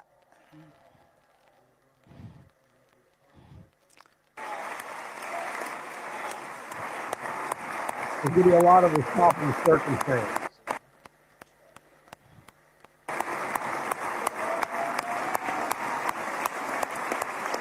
If Alan, do you have a breaking news calendar? You will go, you will skip cover altogether, you will go from Catholic to the breaking news sound. Special recognition to Minister Ron Dermer, who led the negotiation team on behalf of Israel. Thank you, Ron. Secretary of State Marco Rubio,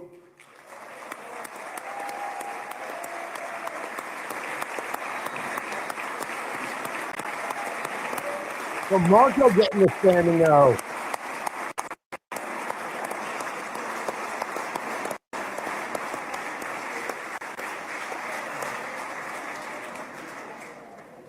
Secretary of War Pete Hegseth, Note the use of Secretary of War, not Secretary of Defense. Secretary of War, I like it, I love it. Did you hear them? Secretary of War, Chairman I love it. of the Joint Chiefs of Staff, General Dan Kane. Oh, see, now I should be having a cigar, right?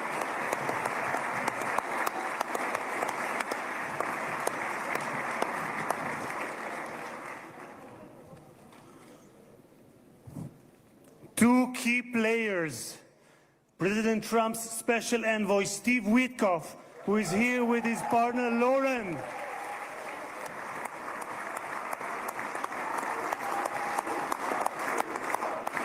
It's authenticity and a lot of love. Although there's going to be a lot of questions about Kushner and some of the deals he's got with the parties and others.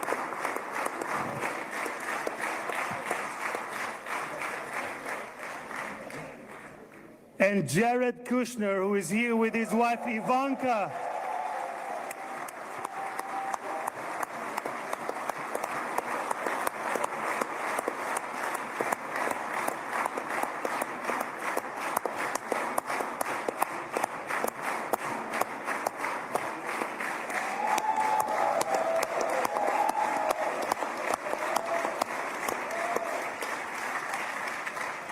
And thank you guys for everything that you have done to bring about this day.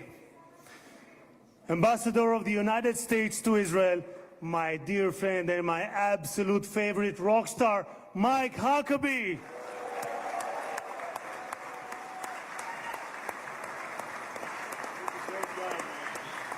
Do we have Janet? I don't see Janet. No, Janet's not in. Janet's not here. Okay. Okay. שגריר ישראל בארצות הברית, יחיאל לייטר. That's the ambassador, the Israeli ambassador to the U.S., Yehiel Leiter, who I had an interview with just almost a month ago. שגרירים וראשי משלחות זרות. Ambassadors and the mayor of Jerusalem, Mr. Leon. So they're going to be going through some of the pomp and circumstance and introductions throughout. We'll make that happen. Kylan, if you want to take me on the Zoom as well, I'm doing my own live stream, which I've been doing since kind of like 4 a.m. But I can do the Zoom live stream as well.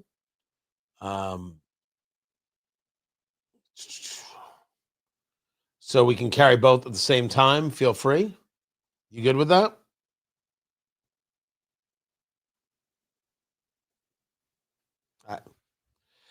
You can take you just picked up the Zoom, so you're good. So I'm doing both at the same time. I'm doing my own peeps, and I'm doing you guys because I'd started with this, and so we might as well give it to everybody's.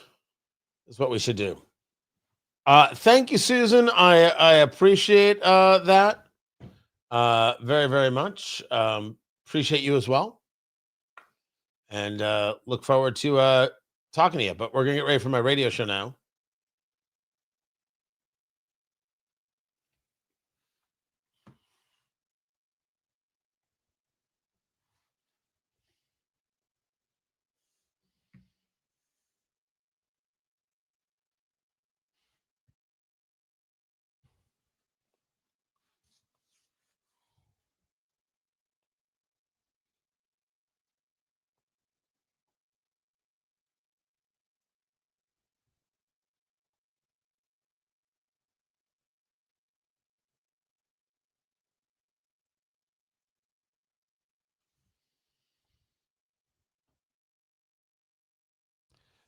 Tony Katz, 93 WIBC. Good morning. President Trump is in Jerusalem, sitting in front of the Knesset as the crowd is being introduced. You have all 20 hostages held by Hamas in captivity for 737 days since October 7th, 2023. They have been released. That release started earlier today, approximately 1 a.m. Eastern time, with the release of 7 hostages.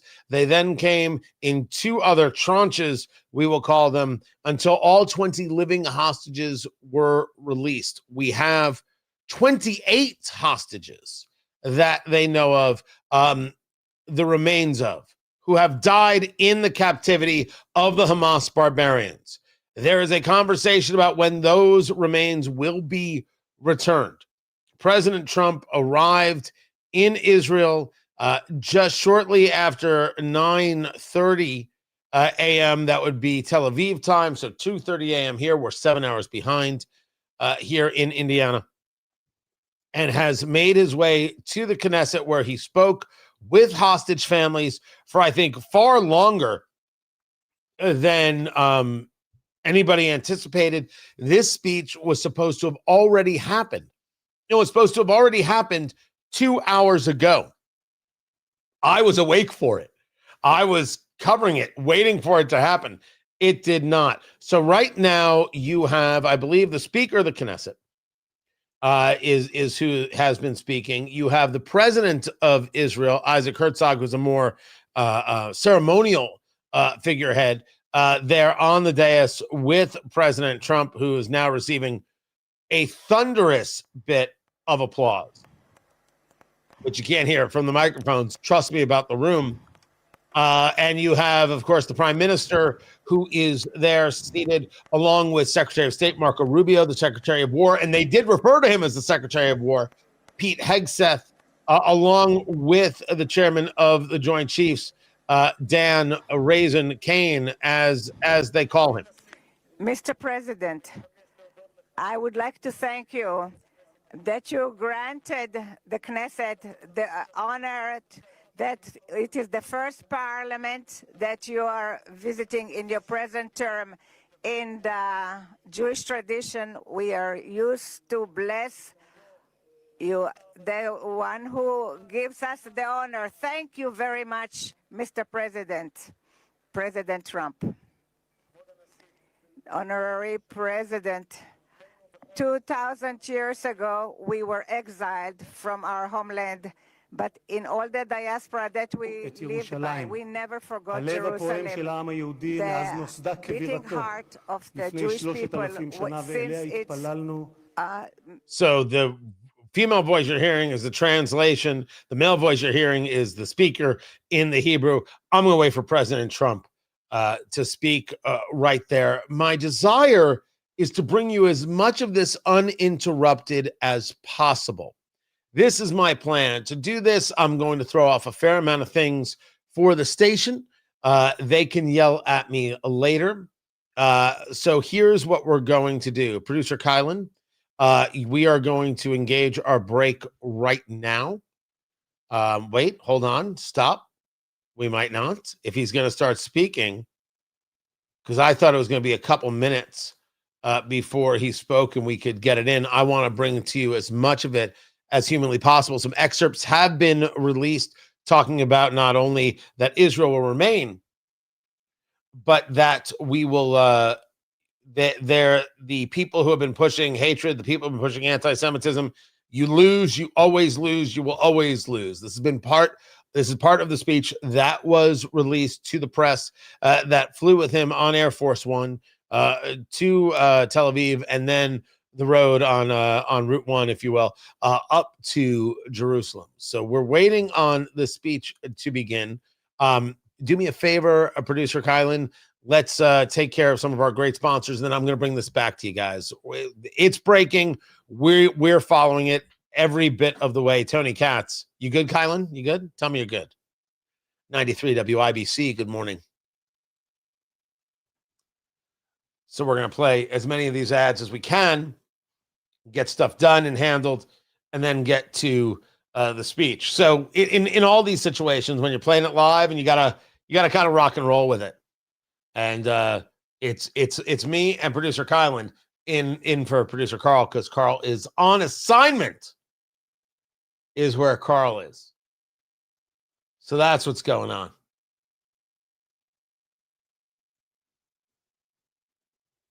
So I'm just following any news that's taking place, anything else that's happening as the speaker's still speaking there, as you can see. I appreciate you guys being here. Let me get to, hold on a second. Let me see if I can get in here.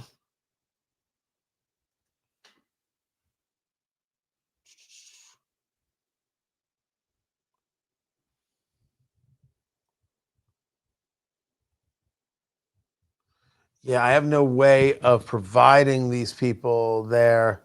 I can provide them the audio. I can't provide them the video or watching on the WIBC stream. I'm glad they are.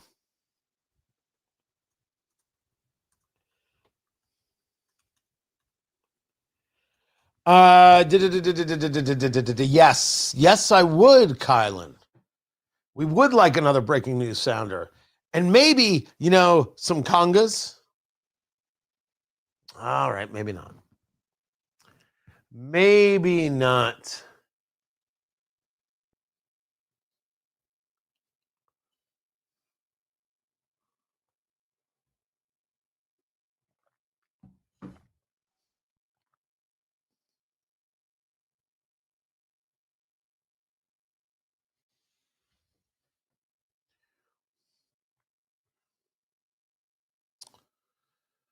So let's see where we are. One should expect the president to be speaking soon. I would make the assumption that this was the hottest ticket in all of Israel. What one would make that assumption. Well, Beth, of course Herzog is saying Iran can't go nuclear. The man has not changed.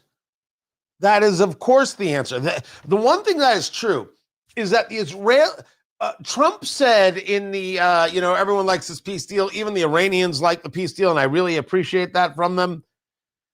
Trump says things that Trump says because he's trying to show unanimity. And as with everything is based on a transaction. He would talk to the Iranians if the Iranians would talk to them, but they didn't talk to him, so he bombed the crap out of their nuclear facilities, right? He sees these things as very different things. Right? The Israelis are different. The Israelis are very, very different. They know who the enemy is. They know how Hamas got all this power. They are fully aware. Kylan, after this, if I haven't hit 15 yet, I'll vamp for a minute to get it to the 5s, and then I'll throw it to Matt. After this spot, don't worry. Just hit the breaking sounder, bring it to me, tell Matt to be ready at 15. Thank you. Doing a couple things at once. So the Israelis are clear. Iran's the issue. It hasn't changed.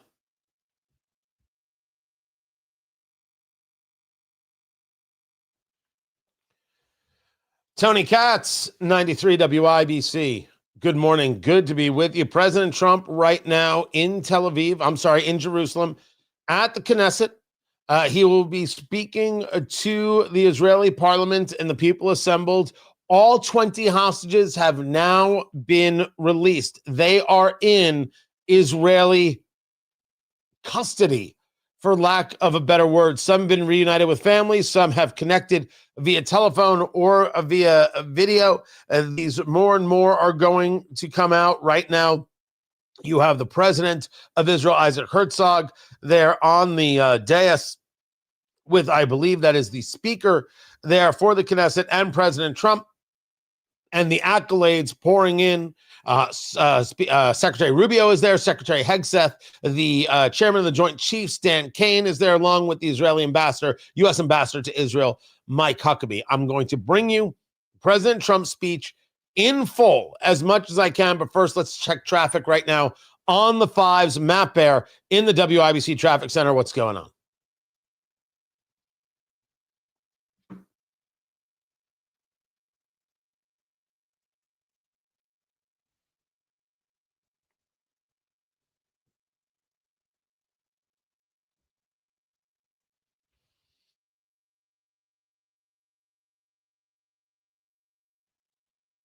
Yes, I'll just keep going.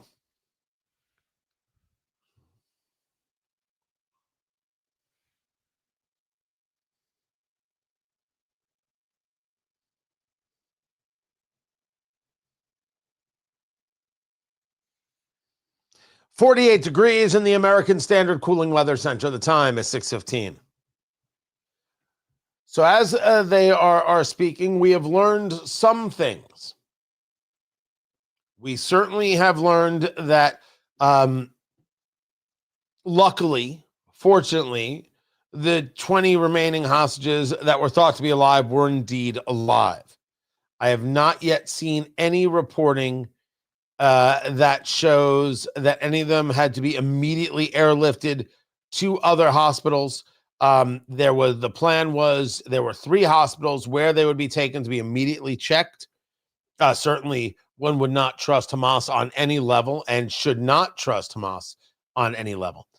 If there were people who had serious issues, felt to be immediate issues, they would be airlifted to other hospitals. That does not seem to have taken place, which I am very happy to hear about.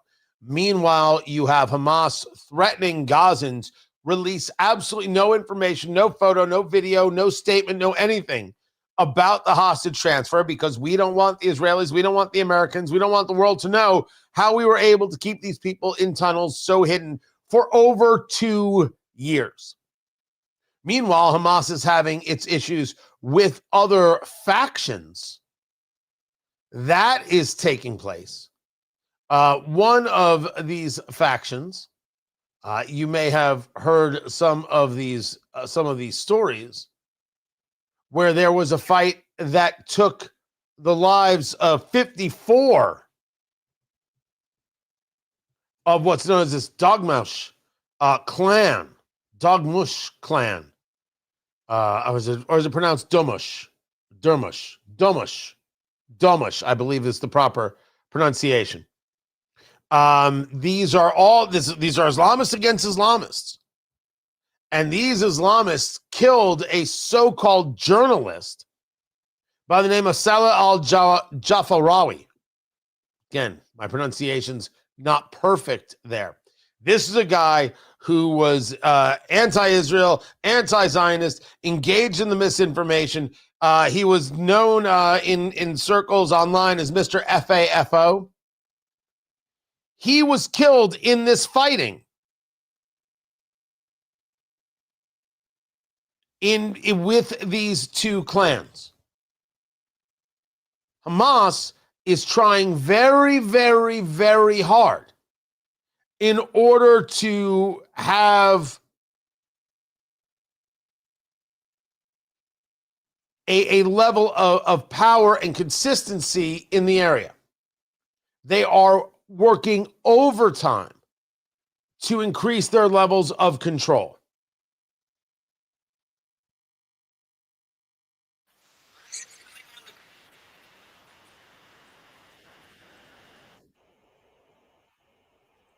Say it's rounding people up, killing other Palestinians that might present a threat.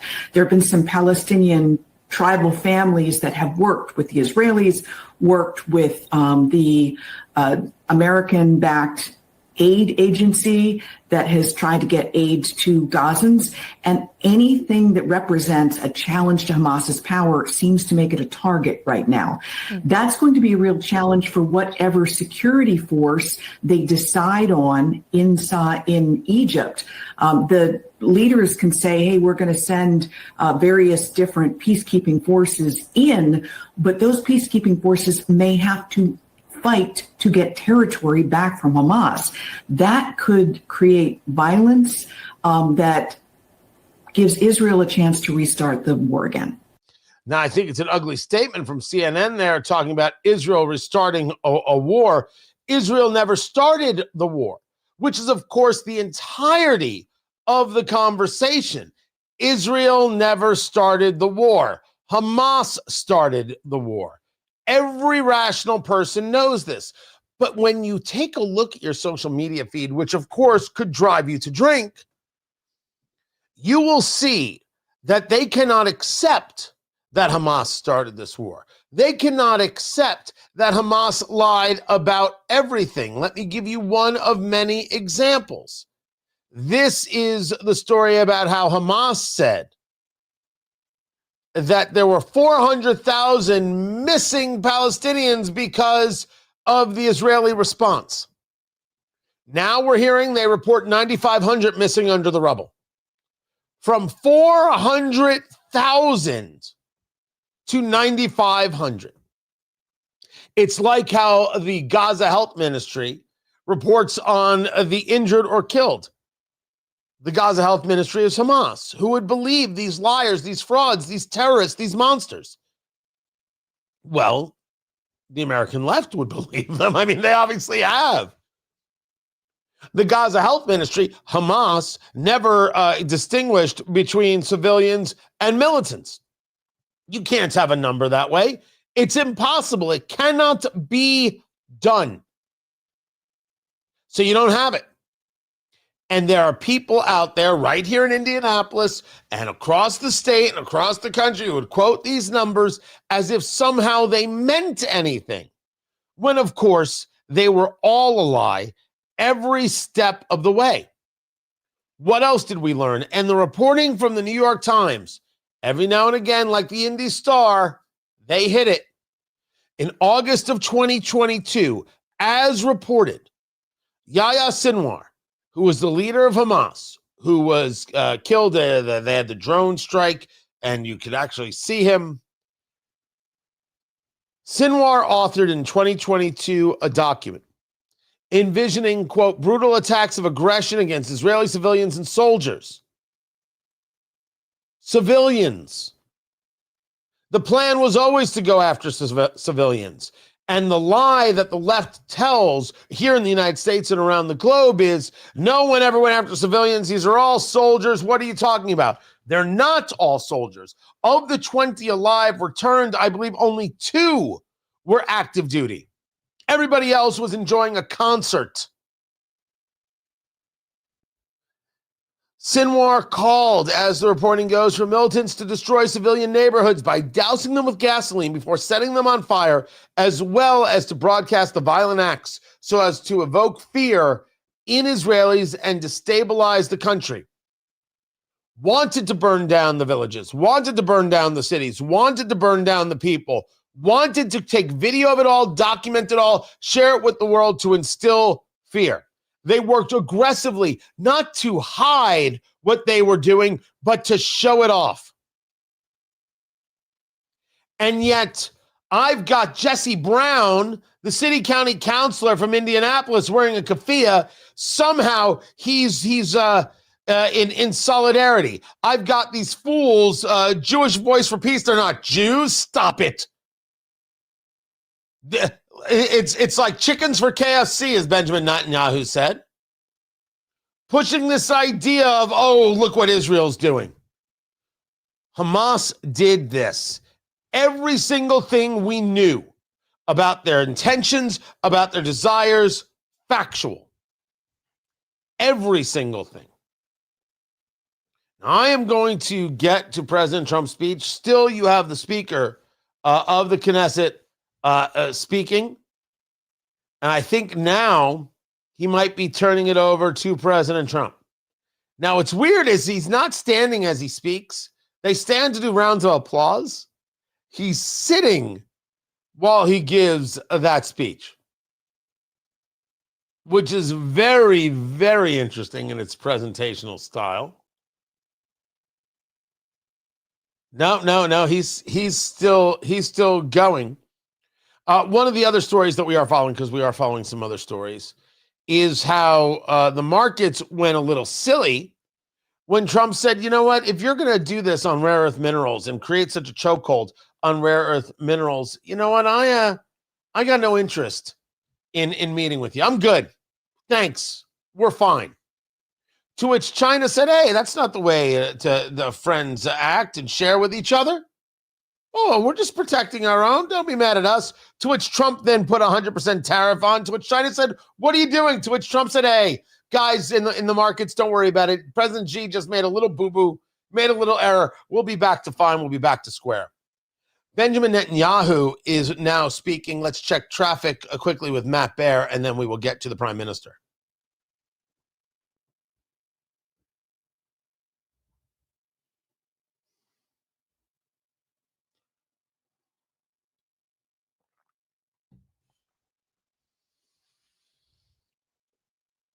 Yes.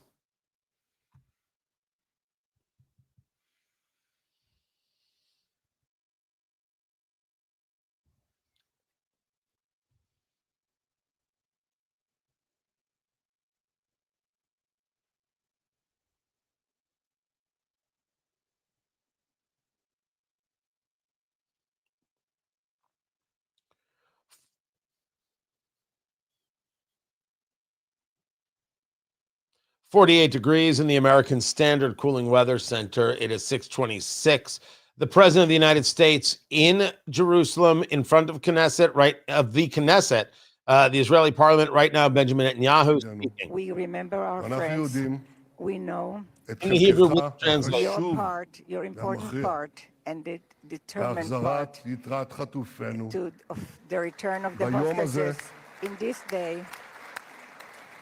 When we were informed today, an hour ago, that all our live hostages returned back to us. What excitement. I will let Benjamin Netanyahu continue his conversation there in front of the Knesset. We'll take the short break. When President Trump begins speaking, we will bring it right back. Tony Katz, 93 WIBC. Good morning. All right, Kylan, let news know we might cut into them. We're going to move the Inside Indiana Business segment altogether. Don't worry about that. Or at least be prepared to move it is maybe the better way to say that. Right? Okay.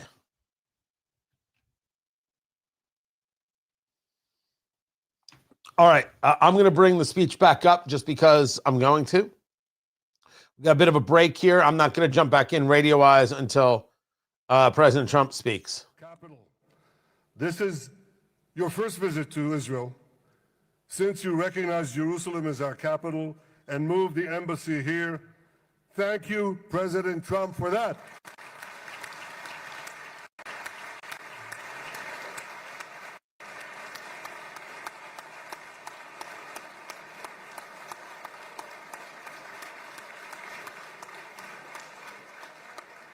There are many other reasons to thank you since your last visit here. Thank you for recognizing Israeli sovereignty over the Golan Heights.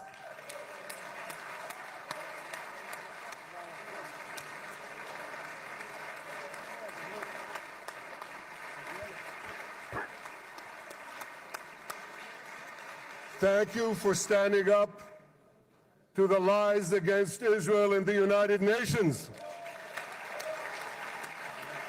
Oh, Netanyahu's hitting a UN punch. Didn't see it coming. Thank you for recognizing in your 2020 peace plan our rights in Judea and Samaria, the ancestral homeland of the Jewish people.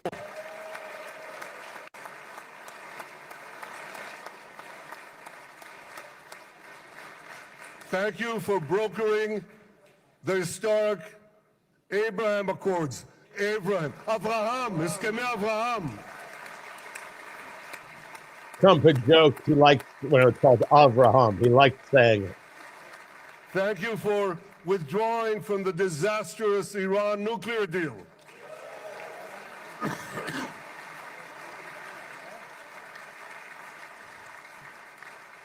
Thank you for supporting Operation Rising Lion and for your bold decision to launch Operation Midnight Hammer. Boy, is that, you got to hear this. You gotta hear this. This is the Barstool you're on? The most fitting name ever named for a military operation, because a little after midnight, you really hammered them. You worked on that joke for 3 days. My friends, this is only a partial list, but it's enough to affirm what I've said time and again. Donald Trump is the greatest friend that the state of Israel has ever had in the White House.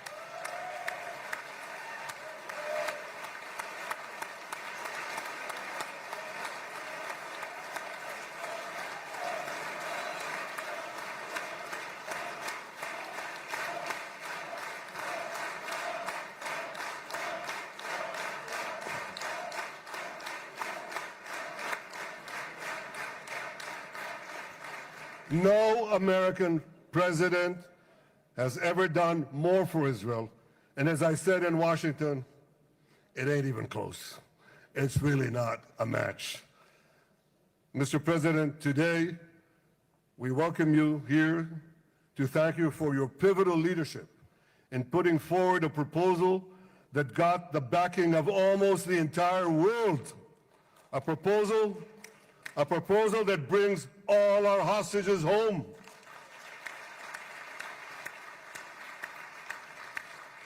A proposal that ends the war by achieving all our objectives. A proposal that opens the door to an historic expansion of peace in our region and beyond our region. Mr. President, go ahead. You are committed to this peace. I am committed to this peace.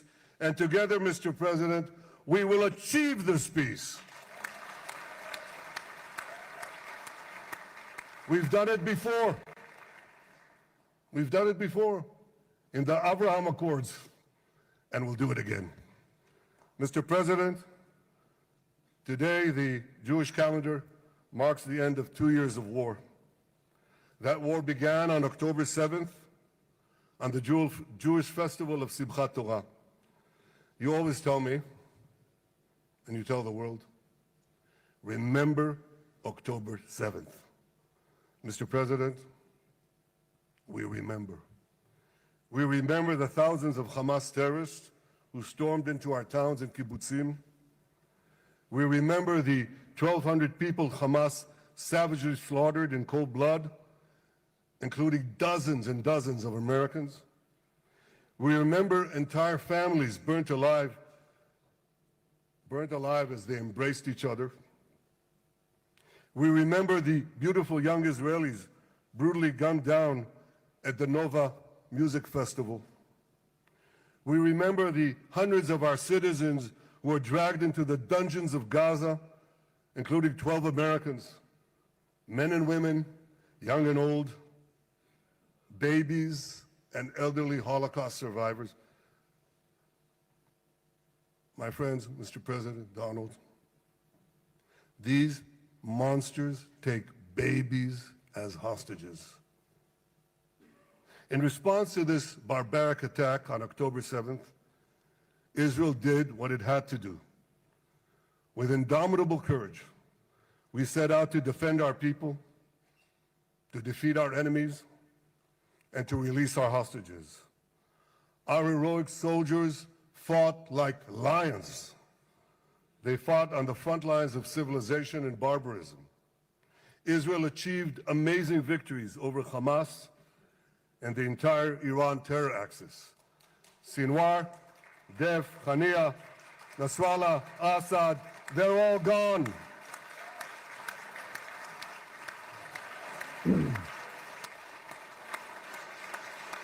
Well, he's right about that. They had just done a very good job. Iran's nuclear weapons and ballistic missile program, with your enormous help, Mr. President, rolled back. Half the Houthi leadership wiped out. But the price of this victory, the price of these victories, has been heavy. Nearly 2,000 of Israel's finest were lost, nearly half in battle. They left behind parents, spouses, siblings, and children. Their love and laughter, their promise and potential were lost forever. To the families of our fallen fighters, many of them are here, I say, I know the depth of your pain. I know the inconsolable grief that will accompany you for the rest of your lives. The state of Israel bows its head in eternal gratitude to our fallen heroes. Because of these heroes, our nation will survive. Because of these heroes, our nations will thrive. We have got 48 degrees in the American Standard Cooling Weather Center. The time is 6:36. Mr. President, Sports, Ryan Hedrick, what do you got? thousands of our brave soldiers were also wounded, suffering terrible blows to body and soul. Come in with breaking news. Brave soldiers like Ari Spitz. Ari is an American. Yep. Ari is an American Israeli who was injured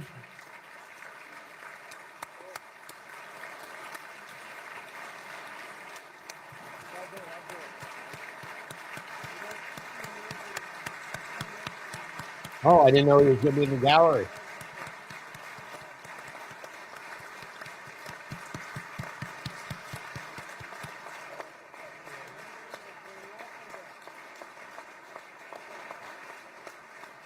Yeah, he sees you waving, DB. He's got it. Ari is an American Israeli who was injured in Gaza while searching for Hamas terrorists and weapons. 2 of Ari's comrades were killed in this action, and 10 were injured. Tony Katz, 93 Ari was WIBC. presumed dead, Good morning. All but 20 made a living hostages miraculous have recovery, been returned. despite It started at losing 1 a.m. 3 our limbs. time right here in Ari, Indiana. This was stand 8 up, a.m. stand Tel up. There you Aviv go. time. There. Hostages starting to be Ari. released. First 7, then in 2 other tranches. 20 Ari, living you are the hostages. spirit All of of them Joshua. returned You to are the Israel. spirit of David. Now a question You are the of spirit whether of or the not Maccabees. we will be able to, You or are if the Israel will be spirit able of to get back Israel. all I of salute the you. remains, whether or not We that will be all seen salute you. by the world. President Trump then headed to the Knesset, where he met with hostage families, and right now, more than 2 hours late, is gearing up to speak in front of the Knesset. He is the 4th American president to do so. The 4th American president to speak in front of the Knesset. It was Jimmy Carter in 1979, Bill Clinton in 1994, and George W. Bush in 2008. Donald Trump being the 4th. Right now, it is Benjamin Netanyahu, the prime minister, who has switched from the Hebrew to the English. Remember, he was educated in the United States. Speaking about his thanks to President Trump, the greatest friend Israel has ever had in the White House, all the things that he has done, Benjamin Netanyahu making a list of things Trump has done for Israel, and speaking now. Why did God save me? Mr. President, my friend Donald, I've seen some very tough things in my life. But I couldn't bring myself to watch those boys suffering again. So I didn't see this film except once. Yet Sabine, their mother, has had the strength and fortitude to show this film across the world. And my wife Sarah and I asked her, Sabine, how do you do it? Why do you do it? And she answered, I do it to show the entire world the monsters Israel is fighting and the justice of our cause. This is what she's doing once again in Los Angeles. Sabine, you can hear me now.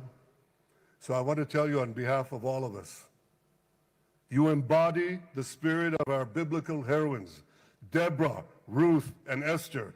You too are the spirit of Israel, and we all salute you.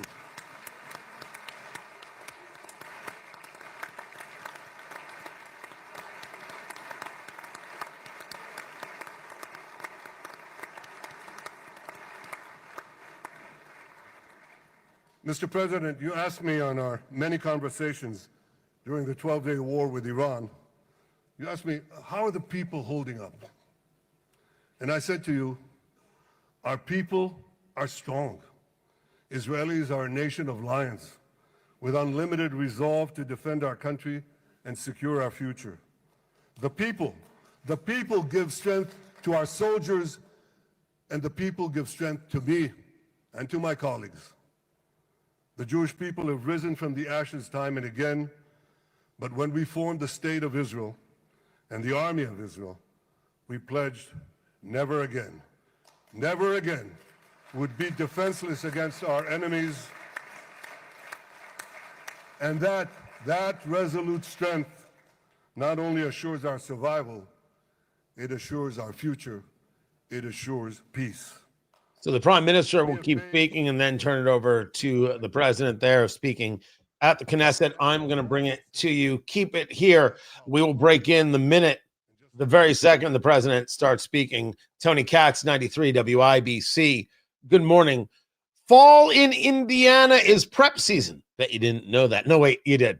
The smart time to get your home ready before the temperatures drop and the snow gets here, because here's the truth. Your roof, your siding, your gutters, your window problems, they will not fix themselves. One missing shingle turns into a leak. Clogged gutters turn into an ice dam. And a drafty siding or bad insulation means sky-high heating bills all winter long. That's why you need Moss Roofing. Family owned right here in Indiana for over 30 years. Moss Roofing gives you a free, no obligation inspection. They'll spot the problems now before the cold settles in, so you're not scrambling in January. And here's a bonus. Thanks to new energy tax credits and Indiana Energy Saver rebates, you can save big on insulation and efficiency upgrades. That's money back in your pocket while protecting your home. Don't wait. Call Moss Roofing today. 317-747-3665. Tell them Tony Katz sent you. 317-747-3665. Get your home winter ready this fall with people you can trust. Moss Roofing. 747-3665 or online at Moss, M-O-S-S, mossroofing.com. Good. Matt should know we could break into what he's doing at any moment. And that's that.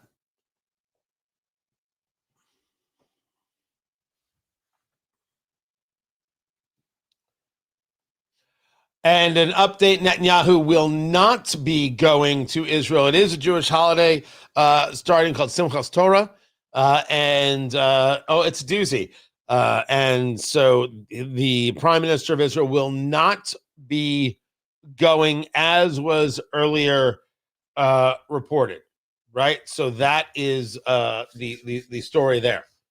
So you've got Rosh Hashanah, you've got Yom Kippur, you've got Sukkot, Simchas Torah. There's a lot of stuff going on. A lot of good things happen. There's also a lot of drinking on Simchas Torah. It can be a good time. So that's what's going on with Netanyahu. So he is still speaking, as you can see.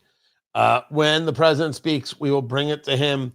Kylan, so you know, we will go throughout, including the top of the hour break. My plan is to bring it all the way through. We will not engage the Fox News or anything else. And I will hit the station ID, WIBC HD1 Indianapolis. Is that how we still do it? Okay. You were still going to go to, depending on what's being said. We're going to do the traffic right now because Netanyahu's still going, but he's not going to be going in 15 minutes.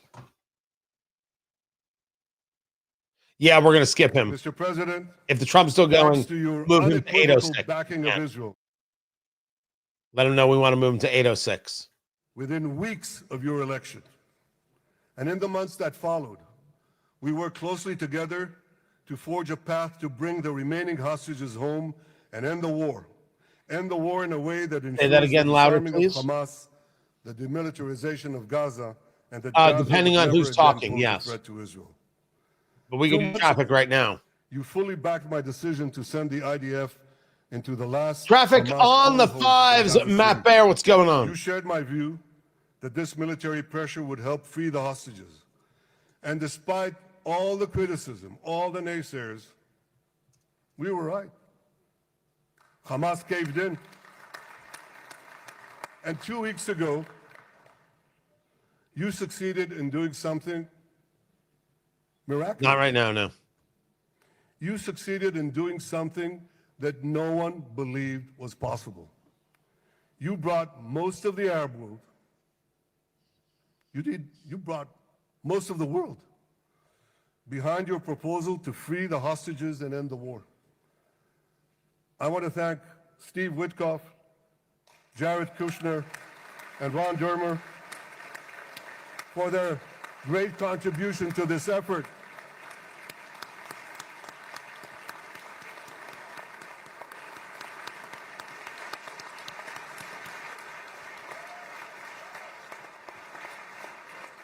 We've got 48 degrees in the American Standard Cooling Weather Center. The time is 6:46.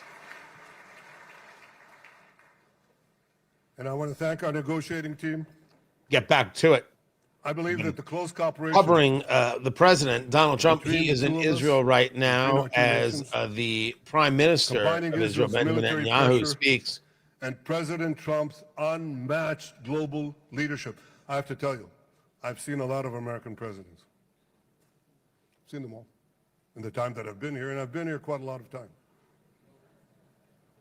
I've never seen anyone move the world so quickly, so decisively, so resolutely as our friend President Donald J. Trump.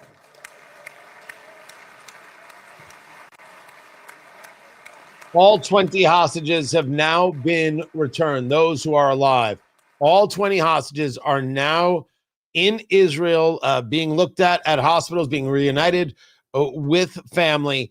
And the word on the street is that Donald is about to become the biggest name in all of Israel. In 10 years, every single kid is going to be named Donald, including the girls. It's just going to be the name. So the heaping of the praise is happening, and certainly a reminder that there are still threats out there. The president from here heads to Egypt. He'll be heading to Sharm el-Sheikh, where there is going to be a security conference that takes place. This was supposed to be small, and this has grown. I believe there are now 20 countries that are involved. It was that Benjamin Netanyahu was going to attend, is now not going to attend, according to sources. He won't be there. A Jewish holiday that takes place starting this evening. And that's what he is citing as his reason not for being there. Now, while this is going on, we should be clear. We're going to bring you whatever it is President Trump has to say. I'm going to try and bring it to you in full, in every single way. There are some other news stories that are taking place. The shutdown is still going on. I know, shocking, but true. And from what we're hearing, we're now hearing about those federal workers being fired. the White House Budget Office saying that mass firings of federal workers have started. Now, some argue this is the attempt to get the Democrats to come to the table. Maybe. Or this is smart policy. One of the, you can take your pick. You can take your pick on whether you think this is about pressure or just good policy. Do we need these people? Budget Office saying in a court filing that well over 4,000 employees would be fired. But the situation is fluid and rapidly evolving, meaning the funding situation. Treasury would lose 1,400, Health and Human Services lose 1,100, Education and Housing would each lose over 400 staffers. Then you have Commerce, Energy, Homeland Security, and the EPA. They were all going to fire hundreds. If they aren't necessary, let them go. Not angry with them, not upset with them, but I do not need to pay anybody who is not essential for my safety or survival. And with that, you can just stop paying everybody in the Department of Education. We don't need that anymore.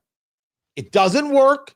It doesn't provide any value. We don't have to kid ourselves. We don't have to lie to ourselves. The Department of Education does not bring us ungats. So let's not act like it does. Let's not act like our kids are better off, that the education is that much better.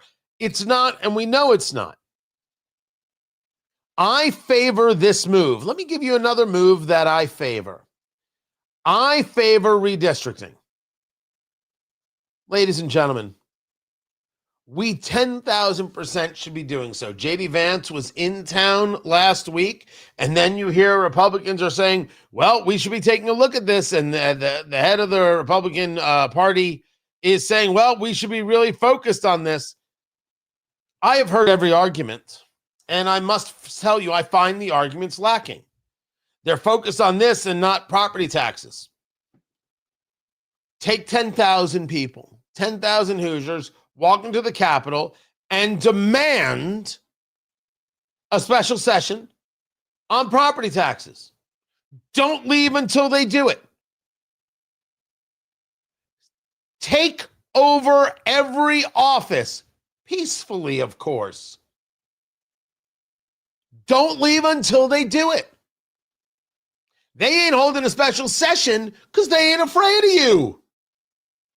Now you tell me, Tony, that's not toning down the rhetoric. Okay, first, I don't believe in toning down the rhetoric. I want to be perfectly clear about that, and I will explain why. I will get to that in full on Tony Katz today at noon. This toning down the rhetoric nonsense. For our entire history, if you want to get the attention of your lawmaker, you got to make sure you get their attention. Does that mean be physical? Gosh, no. Does that mean pressure? Absolutely. That's ratcheting up the rhetoric. Get bent.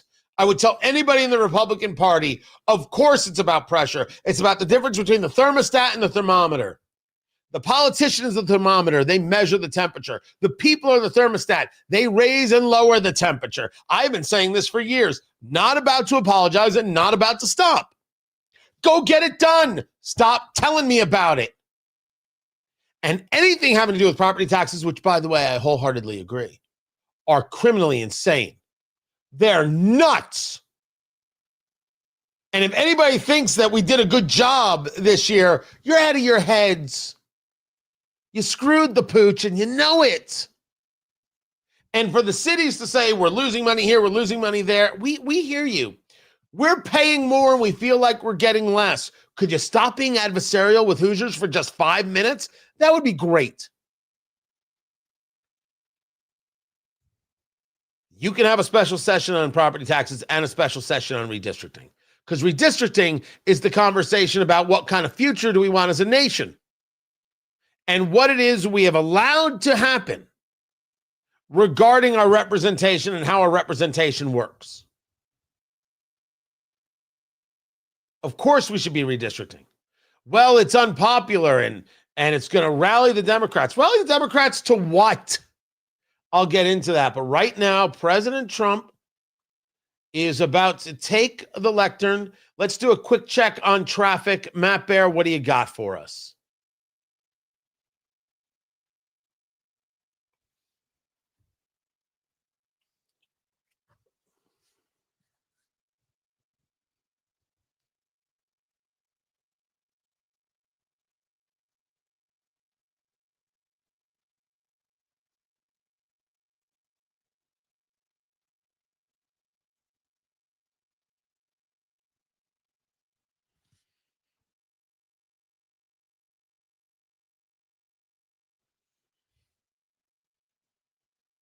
Opposition, come on, opposition. Yeah, okay. I got it.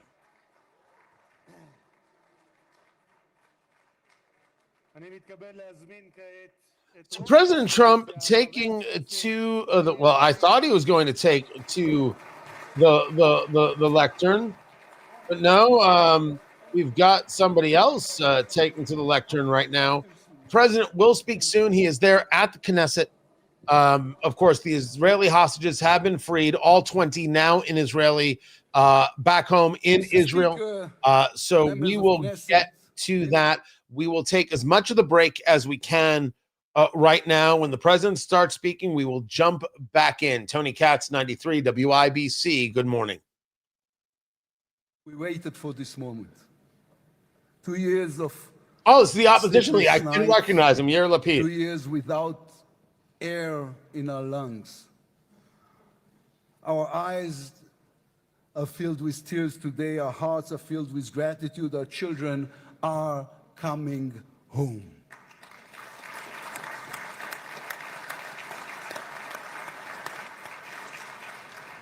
In the Babylonian Talmud, a sacred book of the Jewish people, it is written, whoever destroys one life, it is as though he destroyed an entire world, and whoever saves one life, it is though as he has saved an entire world. Mr. President, you have saved the lives of our hostages.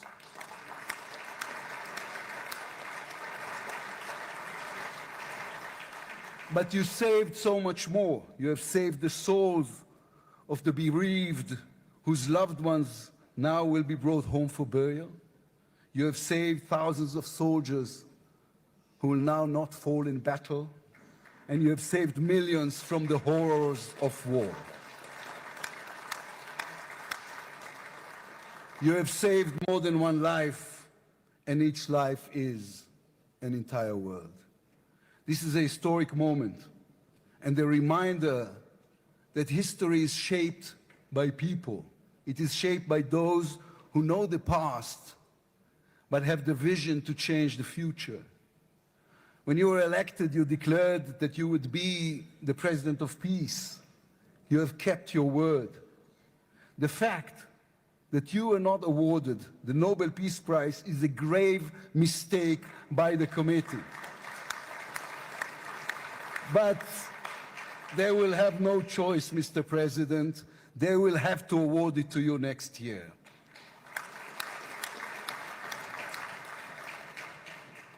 Peace will not come by waiting. It will come by building, by reaching out, and by daring once again to believe. You, Mr. President, have done the unimaginable. We will be eternally grateful. But we also need to take responsibility.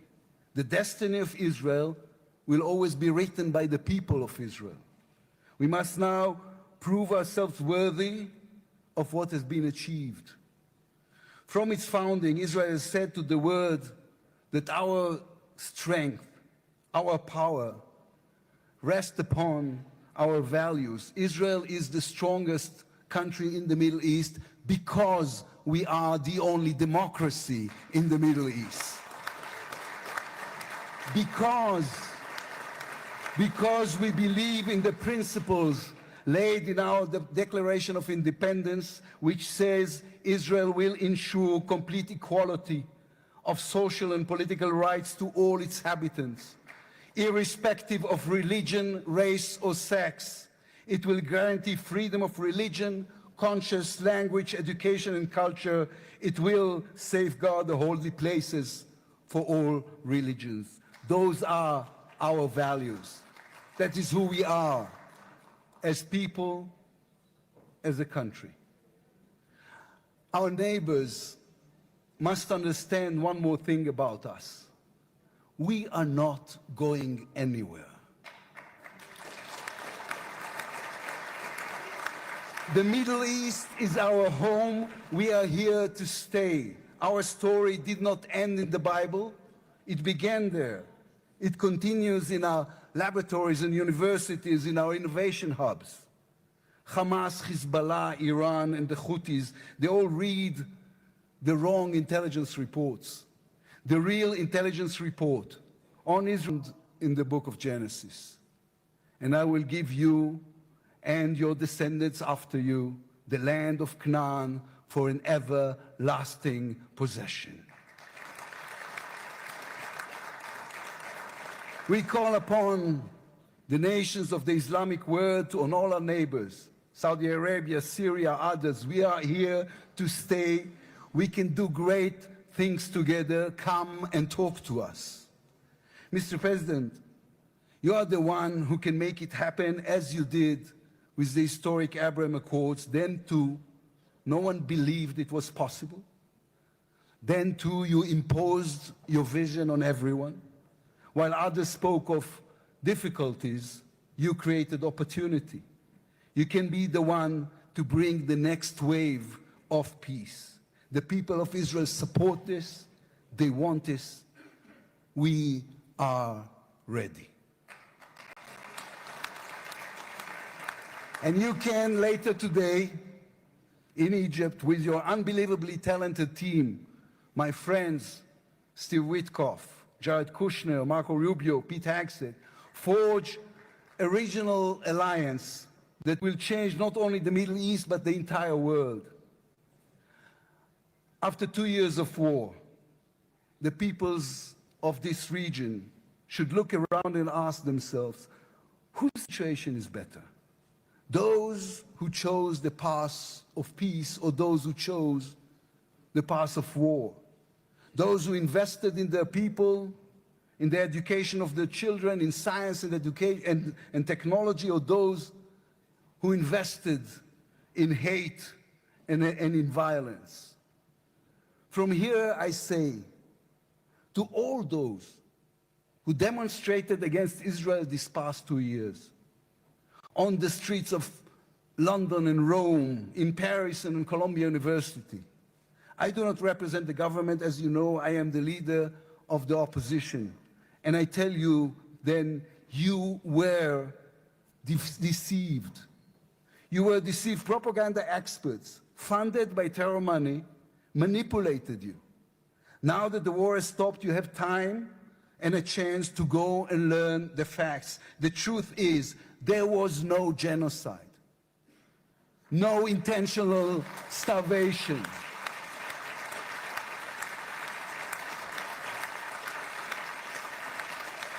The truth is, there was an army and a country fighting in the most complicated conditions imaginable against terrorists who send their own children to die for a follow-up, who use their own children as human shields. The truth is that the democratic state was attacked by a fanatical terrorist organization. 1,200 people were killed in one day, women were raped, babies were burned alive.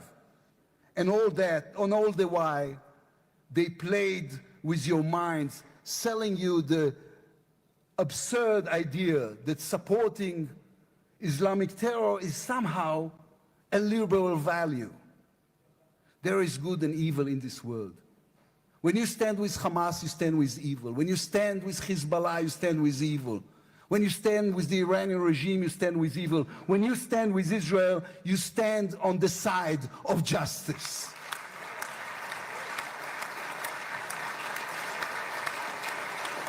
There's no doubt everyone's going to take their time here in getting these words said. Kylan, we will do weather. Who do we have? Last week, week, I attended the 7th October memorial ceremony. Excellent. Thank you. And in They're going to take their chance to speak. They're going to take their chance to have their moment. Should be noted that here is the opposition leader. I doubt seriously that there would have been a different course taken if the opposition leader had been in power and not Netanyahu, when it came to the basic concept of these terrorists have to go. We have to get our people back. I really don't. I got no vibe from anybody, no word from anyone that would have been somehow the case. Rather, you would have seen the same level of onslaught. Would have gone faster, would have gone slower. There's questions there. But would there have been the fight against Hamas to this level? I would argue absolutely. That's the case. So we're waiting on President Trump to speak. That should happen soon. We're already at 2:00 in the afternoon in Israel. President Trump was scheduled to speak at 11 a.m. So they are taking their time. That much is true. But they're also cheering the return of all of these hostages. If you're joining us on the live stream, I appreciate it. I've got a radio show to do real quick. Stay right there. It's real quick. It's what I do, and then I sometimes live stream. But stay right there. We're doing two things at once. All right, Kylan.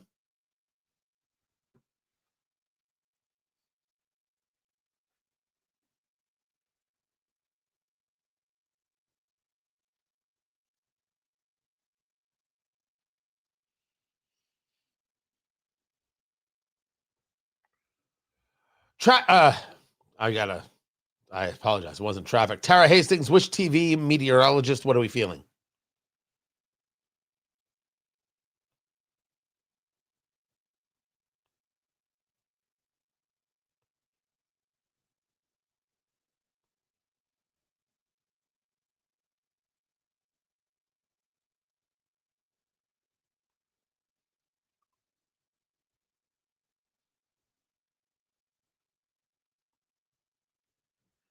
That is Tara Hastings of Wish TV. Thank you, Tara. 48 degrees in the American Standard Cooling Weather Center. The time right now is 7:06.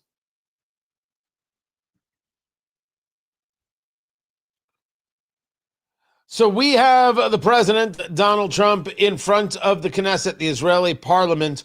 All hostages were freed earlier today. Tony Katz, 93 WIBC. Good morning. Great to be with you. All 20 living hostages are now back safely in Israel. Some have already been reunited with their families. More to come. You have the president who has been listening to the speeches from the Speaker of the Knesset, from the Prime Minister Benjamin Netanyahu, and now from Yair Lapid, who leads the opposition party. This will then bring the speech from President Trump. It is my plan to bring that to you directly. Completely uninterrupted is the plan. Also, to discuss the Colts with a very lucky win against the Cardinals. Now, a win is a win, and you take the win. Colts 31, Cardinals 27. Jacoby Brissett, formerly of the Colts, 27 of 44 for 320 yards, 2 touchdowns and an interception. He had a fine day. Daniel Jones, 22 of 30, 212 yards, 2 touchdowns and an interception. It's exactly who he is. This is exactly what he needs to be doing. Manage, manage, manage. That's it. Every step of the way, just manage this team. But it's Jonathan Taylor with 123 yards on the ground. That's just incredible. We have a defense that bends and kind of breaks. We have a defense that isn't doing enough of the heavy lifting. That's the story there. And in the college ranks, of course, people are talking about the firing of James Franklin from Penn State, and some people blaming Signetti for it, which is pretty funny. It's pretty funny that that's happening. But I think the story here is IU 30, Oregon 20. You now have IU 3, sorry about that, in the world. I'm sorry, in the country. Speaking of the world, President Trump now speaking. Nice. Mr. President, Mr. Prime Minister, Mr. Speaker, esteemed members of the Knesset and cherished citizens of Israel, we gather on a day of profound joy, of soaring hope, of renewed faith, and above all, a day to give our deepest thanks to the Almighty God of Abraham, Isaac, and Jacob.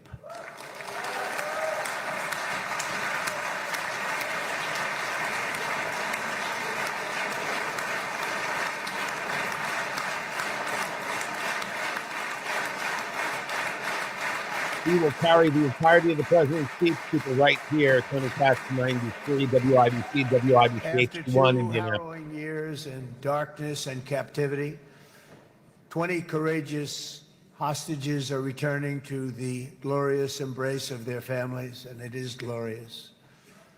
28 more precious loved ones are coming home at last to rest in this sacred soil for all of time.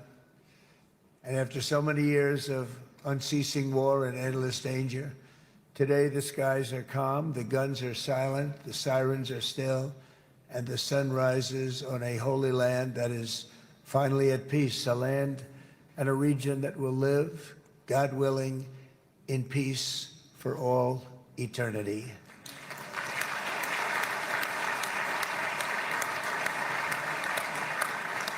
This is not only the end of a war. This is the end of an age of terror and death and the beginning of the age of faith and hope and of God. It's the start of a grand concord and lasting harmony for Israel and all the nations of what will soon be a truly magnificent region. I believe that so strongly. This is the historic dawn of a new Middle East. I want to express my gratitude to a man of exceptional courage and patriotism, whose partnership did so much to make this momentous day possible. You know who I'm talking about. There's only one, Prime Minister Benjamin Netanyahu. Bibi, please stand up.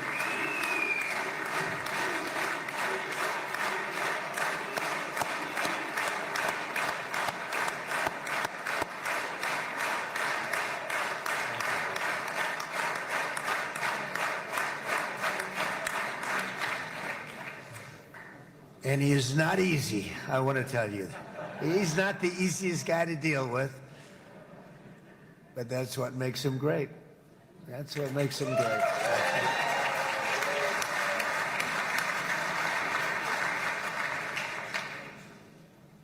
Thank you very much, baby. Great job.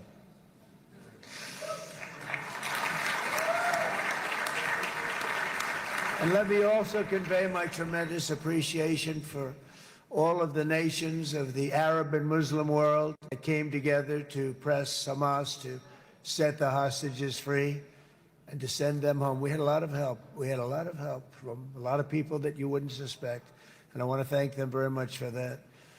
It's an incredible triumph for Israel and the world to have all of these nations working together as partners in peace. And it's pretty unusual for you to see that, but it happened in this case. This was a very unusual point in time, a brilliant point in time. Generations from now, this will be remembered as the moment that everything began to change, and change very much for the better. Like the USA right now, it will be the golden age of Israel and the golden age of the Middle East. It's going to work together. I'd like to thank several great American patriots for their invaluable help in getting something done that almost everyone thought was absolutely impossible. We were wasting our time. So many people said, you're just wasting your time. But we weren't, because we had talented people working with us, and we had people that love your country, and frankly, people that love the region. They love the Middle East. Want to thank my friend Steve Witkoff.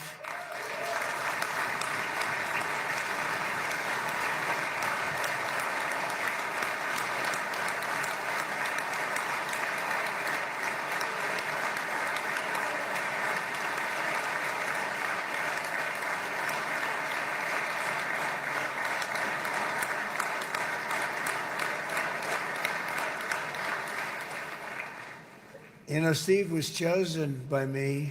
He never did this before, but I knew him as a few things. He was a great businessman, but I know a lot of great businessmen, to be honest with you. He had tremendous negotiating skills, but I know a lot of people that negotiate pretty well, although it is an art.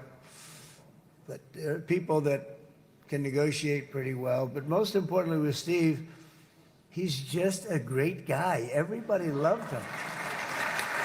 Everybody. I mean, I know some negotiators that are so good, but you wouldn't have had peace in the Middle East. Would be in World War III right now with some of these guys. Everybody loves Steve, and they respect him, and they somehow can relate to him. I've known him for many years, and I've seen it over and over again.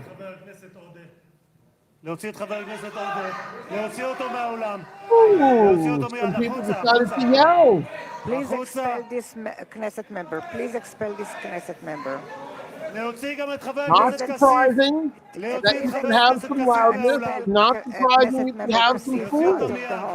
Please expel him immediately. So you now have some members being expelled from the Knesset. And as you can see, I've got the video, there is no messing around whatsoever. We'll do a quick traffic map there if we can, if you're up for it. Traffic on the 5s, map there, what's going on?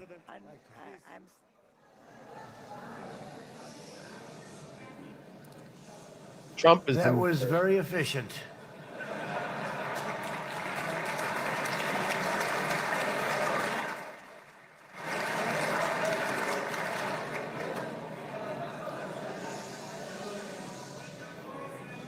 So back to Steve. He's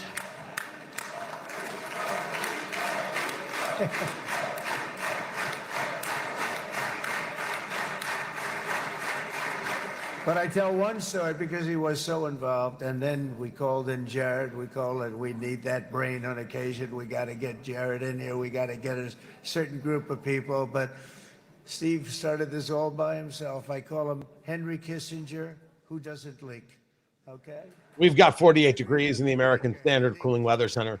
The time is 7:17. The president continues speaking in front of the Knesset. We're bringing it to you live.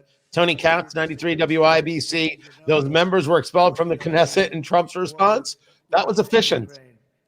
Back to the president. If I were president, a shame. 7,000 young soldiers a week are being killed. More than Talking about Ukraine right now. Week. It's a shame. Should have never happened. But it did happen, and we won the race, and I took over this horrible war that's been raging, and I thought it would be easily settled. I thought it was a hell of a lot easier than doing what we just did very successfully with Israel and a lot of other people. But this came first, and we'll get that one. But I set up a meeting for him to meet with President Putin, thinking it would be a 15 or a 20-minute meeting. Steve had no idea about Russia, had no idea about Putin too much, didn't know too much about politics, wasn't that interested. He was really good at real estate, but he had that quality that I was looking for, and I didn't see it around in too many ways. And I set up the meeting with Putin, and I called. I said, is Steve finished yet? That was about a half an hour into the meeting. No, sir, he's not. He's still inside. This is in Moscow. I said, well, how's he doing? I don't know, sir. He's still inside. I called up an hour later. Let me speak to Steve. Sir, he's still with Putin. He's with President Putin. I said, wow, that's a long meeting, 1 hour. I called up an hour later. He was still with Putin. 3 hours later, he was still with Putin. 4 hours later, he started to get the word that he was going to be coming out soon. And in 5 hours, he came out. I said, what the hell were you talking about for 5 hours? And he says, just a lot of interesting things. We just We're talking about a lot of interesting things, including what he went in there for, but you can't talk about it for 5. You can talk about it for a certain period of time and you know what you're getting. But that's a talent. That's a talent where you can do that. Most people I'd send in, number one, they wouldn't be accepted. Number two, if they were, the meeting would last 5 minutes. And that's what happens with Steve. Everybody loves him. They love him on this side. They love him on the other side. And he really is. He's a great negotiator because he's a great guy. So thank you very much, Steve. Very much.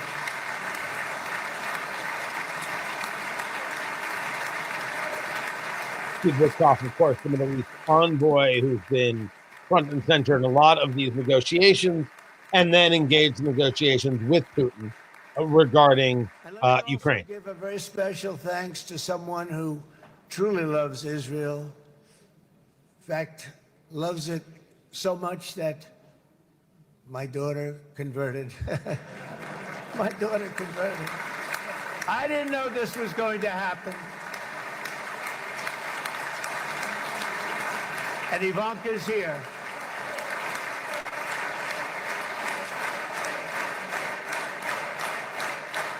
Ivanka Trump, Jared Kushner getting the applause right now. And Bibi, you do know this was not in the cards for me. You understand that. And she is so happy, and they are so happy. At least I think they're happy. If they're not, we have a big story, right? No, they have a great marriage, and they get along great. They're best friends. They have a very special relationship. But Jared has been so helpful. He really did something very special. He established the Abraham Accords with a group of very wonderful people. I like calling it the Avraham Accords because people that, right? Never stop. Never. Never. Cool. Unbelievable. It's so much sort of nicer, you know, the Abraham versus the Avraham.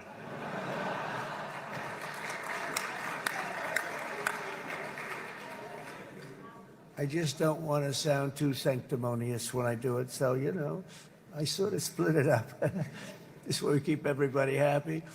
But we have some very great talent, and they have no excuses for anything that's taken place because we had some unbelievably good people working on this. And then you're going to add a man named Marco Rubio, who is also here. That's right.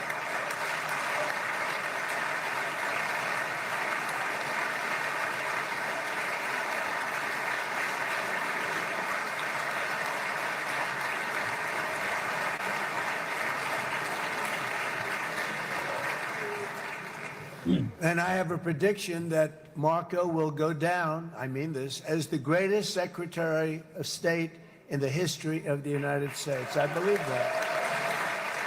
I believe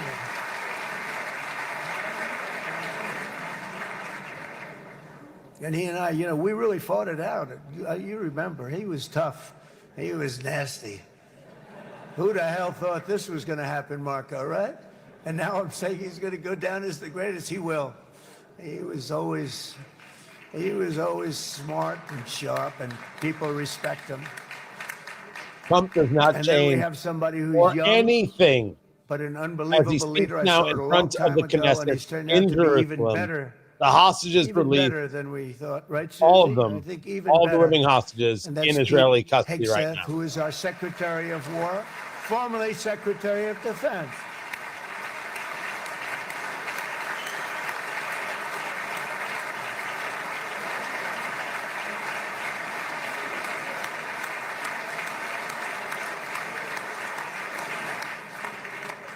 And as you know, we decisively won World War I. We decisively won World War II decisively. And everything in between and everything before it, we won everything. And then they had the brilliant idea of changing the name from war, you know, it was war, to defense. And with that went a certain thinking. And we fought in a very politically correct way after that. We always had the strongest military, and now we have a stronger military than we've ever had before. Because of my first term, I've totally rebuilt the military, every aspect of it. But we have, if you think, we settled 8 wars in 8 months. I'm now including this one, by the way, if that's okay. They may say, well, that was quick, because yesterday I was saying 7, but now I can say 8. The hostages are back. The hostages are back.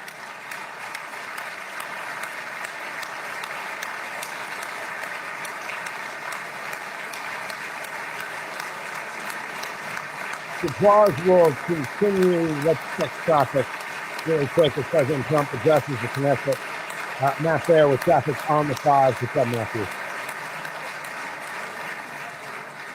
It is a good feeling. Isn't that nice to say? You know, I just said the hostage. First time I said the hostages are back. It feels so good to say it. But when you settle 8 wars in 8 months, that means you don't like war. Everyone thought I was going to be brutal. In fact, I remember Hillary Clinton during a debate, she said, look at him, he's going to go to war with everybody. And actually, she said, he's got a personality that's all about war. No, and my personality actually is all about stopping wars, and it seems to work. Seems to work. But it also means there's name change in our attitude that We'll continue with President Trump here. Tony Katz, 93 WIBC, talking about he is not a fan of war. His personality means he doesn't like war. He said the words he is speaking to the Knesset. He is in Israel as the hostages have been released. 20 remaining hostages held in captivity by Hamas terrorists have now been released. To get this done, the Israelis have had to release over 1,700 Palestinian prisoners. The president speaking now before heading out to Cairo. Let's bring it back to President Trump as we continue with this special coverage of the president. I rebuilt the military. I was proud to do it, but some of the things I hated to do. I hated certain of the weapons because the level of power is so enormous. It's so dangerous, so bad. But we have to do what we have to do. We make the best weapons in the world, and we've got a lot of them. And we've given a lot to Israel, frankly. And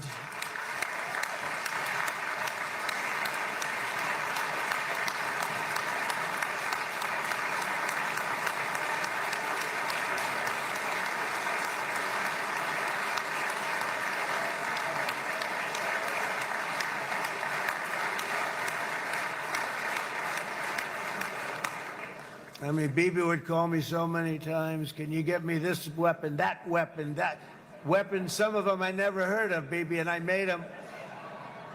But we'd get them here, wouldn't we? Huh? And they are the best. They are the best. But you used them well. It also takes people that know how to use them. And you obviously used them very well. But so many that Israel became strong and powerful, which ultimately led to peace. That's what led to peace. So as we celebrate today, let us remember how this nightmare of depravity and death all began. 2 years ago, on the eve of the Simchat Torah holiday, thousands of innocent Israeli civilians were attacked by terrorists, and one of the most evil and heinous desecrations of innocent life the world has ever seen, the worst slaughter of Jews since the Holocaust. The cruelty of October 7th struck to the core of humanity itself. Nobody could believe what they were witnessing. The United States of America grieved alongside you, and we mourned for our own citizens who were so viciously taken that day. And to all the families whose lives were forever changed by the atrocities of that day, and all of the people of Israel, please know that America joins you in those 2 everlasting vows: never forget and never again.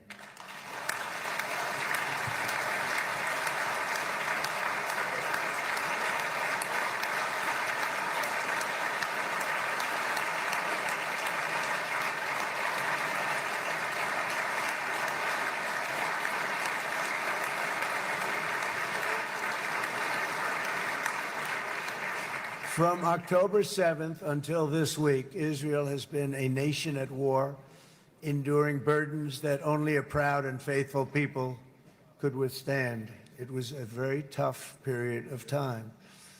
For so many families across this land, it has been years since you've known a single day of true peace.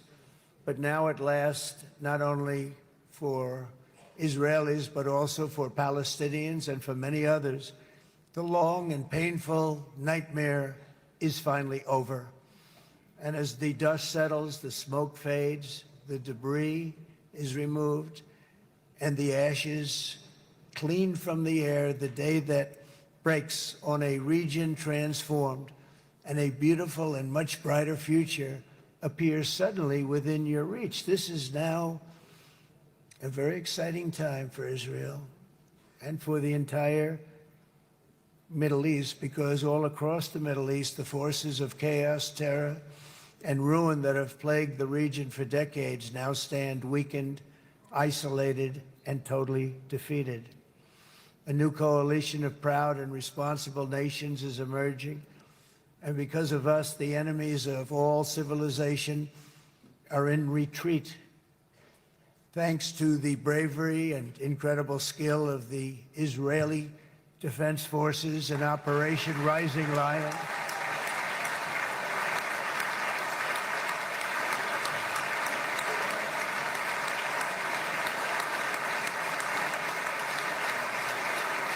Right now, you have those Israeli commanders getting the applause of the Knesset standing at their feet. Yeah, guy's central casting. Let's put him in a movie. Look at him. Great job. And my people loved working with you. Loved it. They worked so well together. But many of Iran's top terrorists, including nuclear scientists and commanders, have been extinguished from this earth. And with Operation Midnight Hammer, boy, that's a great name for that, what we did. Last June, the United States military flew 7 of those beautiful B-2 bombers. They look so beautiful all of a sudden. They were always, I thought they were pretty planes. I had no idea they could do what they did. In fact, we just ordered 28 more of them. A little updated version. We ordered a whole pile of them. And almost 100 other planes went with them, including fighter jets. We had 52 tankers, big, beautiful, brand new tankers that were loading them up 4 or 5 times. They've traveled 37 hours back and forth. Think of that. But we had tankers all over the sky for all the other planes. We had the F-22s, the F-35s, F-16s. We had a hell of a lot of planes.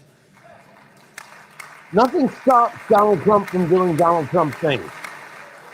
And engaging as he does, talking as he does, going off script as he does. I'm going to bring you more of President Trump speaking live right now in Jerusalem. The hostages return, the president taking a massive victory lap because of it. That's why I'm bringing it to you. But we'll go to Ryan Hedrick in the WIBC newsroom right now for the latest. What's happening, what's going on, we'll check in on sports, and then check in with traffic. Ryan Hedrick, what's up? I said, we're having problems with ISIS, and I was in Washington, and I asked, how long would it take to defeat ISIS? And my Washington generals told me, 3, 4, maybe 5 years, sir. I said, I don't get it. We got the best equipment in the world. Why? So I flew to Iraq, and I met with a man named Kane. He said, what's your first name? He said, they call me Raisin, sir. I said, wait a minute, your name is Raisin Kane? I've been looking for you for a long time. You gotta be kidding. So they told me 3, 4, 5 years to defeat ISIS. And I sit down with him, and I say, why is it? I flew there in the dark of night. I landed, I'll never forget it. It's quite a trip. I'm glad I made it because I met him. I said, could I ask you, General? I come down. He said with another general and a sergeant. Everybody was like central casting. They could go into a movie right now. Between him and you guys over here. we could get rich making movies, okay? And they got along so great. That's the beautiful thing, that you're military and our military, Bibi got along so great. But I was told by the television generals in Washington, we have the best equipment in the world. Why is it taking so long? And they said, 4 years. I said, so let me ask you, Raisin, how long would it take you to defeat ISIS? Sir, we can do it in 3 weeks, but you'll probably have some time left over. I said, you gotta be kidding. What the hell are you talking about? They said 4 years. I said, well, sir, look, it's not my place to say, but you're asking me the question. What you have to do is you hit him from the west, you hit him from the north, you hit him from the south, you hit him above, you hit him below. I said, so why didn't they do it? And he didn't want to speak badly of his superiors, which is hard to believe they were his superiors. Should have been the other way around a long time ago, because he's the one that did Operation Hammer. It was flawless.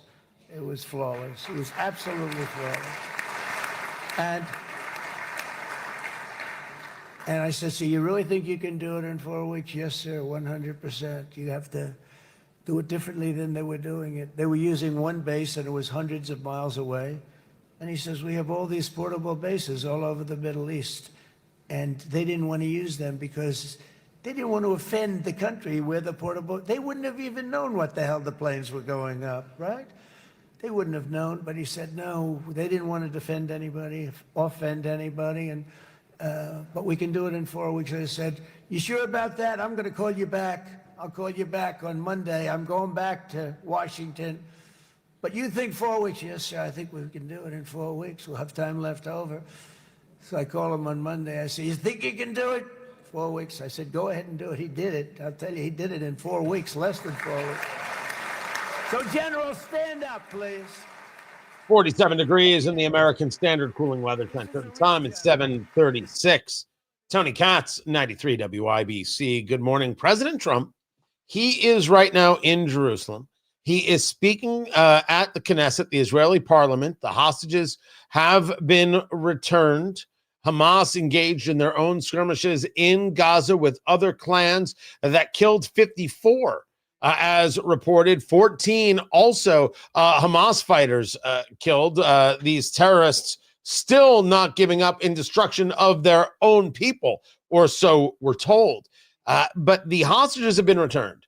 Israel, to get this done, has returned over 1,700 prisoners. But right now, it is about the victory lap. After this, President Trump will head to Egypt to have a security meeting. Now, usually we do the marketplace right now, brought to you by IndianaUnclaimed.gov. It's your cash. Go get it. IndianaUnclaimed.gov. Fast, easy, free to use. Go get that last paycheck that you forgot about or that dividend. IndianaUnclaimed.gov. Go now. I am sharing this speech from President Trump. Made a command decision to do so. I bring it back to President Trump speaking in front of the Knesset. They said 22 years, sir. They looked at it. Our predecessors looked. They studied it. 3 times a year would do drills on that exact attack. And boy, did they get it right. But let's assume they didn't. And let's assume there was large-scale nuclear weapons in the hands of Iran. We couldn't be here today. Even if we signed the deal, which we couldn't do because a lot of people would not want to have anything to do with it, we took a big cloud off of the Middle East and off of Israel.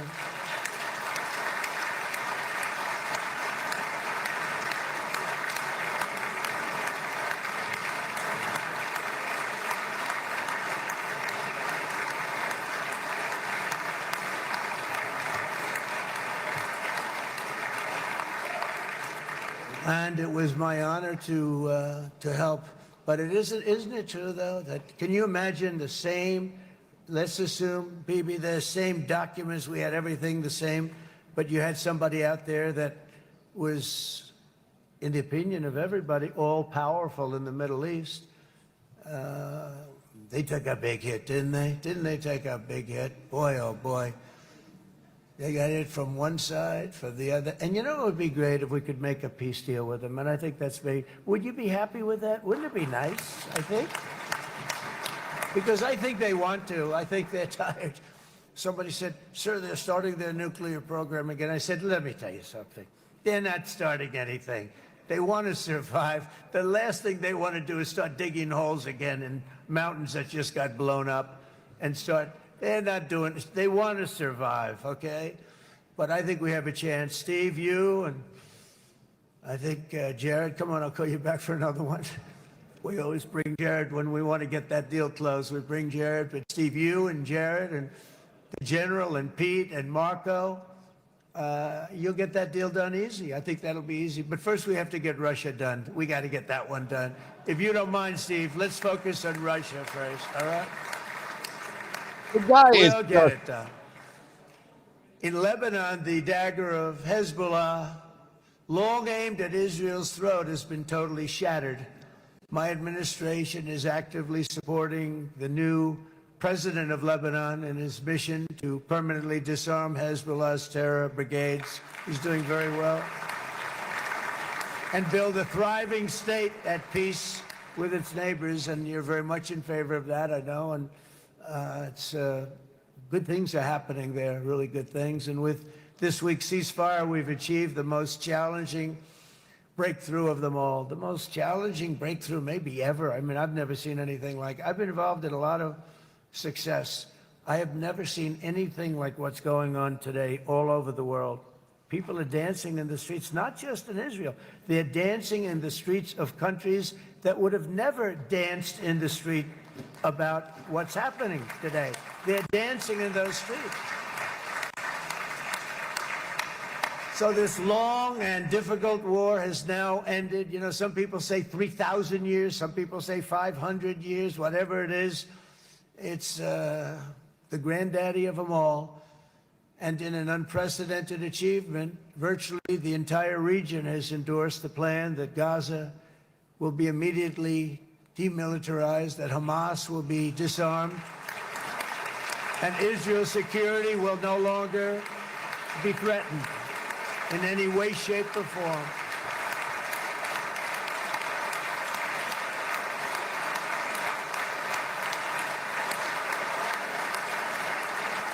So Israel, with our help, has won all that they can by force of arms. You've won.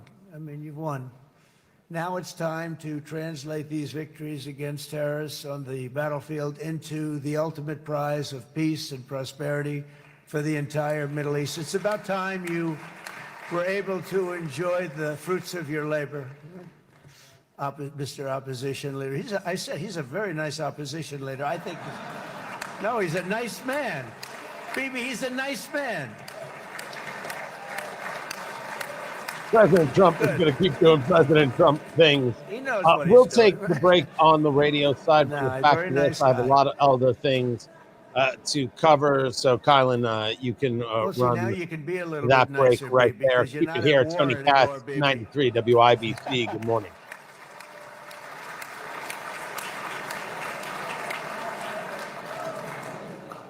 But only by embracing the opportunities of this moment can we achieve our goal of ensuring that the horrors of recent years will never happen again. You don't want to have to go through this again. 8 years ago, I came to this region on a very special first trip abroad as the President of the United States. I came here very early at your request. I addressed the leaders of the Arab and Muslim world gathered in Saudi Arabia and said that it was time to build a future free of the grip of extremism and terror. And interestingly, right now, as soon as I'm finished, I'm quite late. You've kept me quite late between opposition leaders and Bibi's brilliant but very long speech. I thought I was going to run up here, make a speech, and then head to Egypt. It didn't work out, though. And you made a pretty long one, too, sir.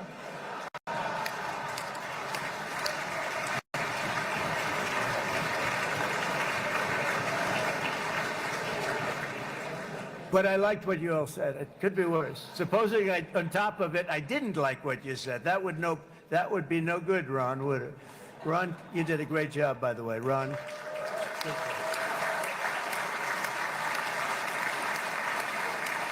Yeah.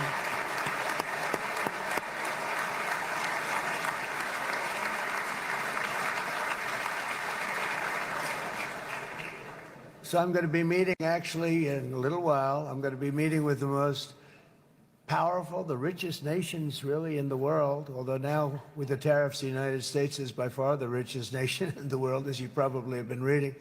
But the richest nations, most powerful nations, tremendous, headed by some tremendous people in many cases. Some cases I wouldn't say necessarily I would endorse, but I will tell you some incredible people that really helped us make this all possible. So I'll be going there. I'll be quite late.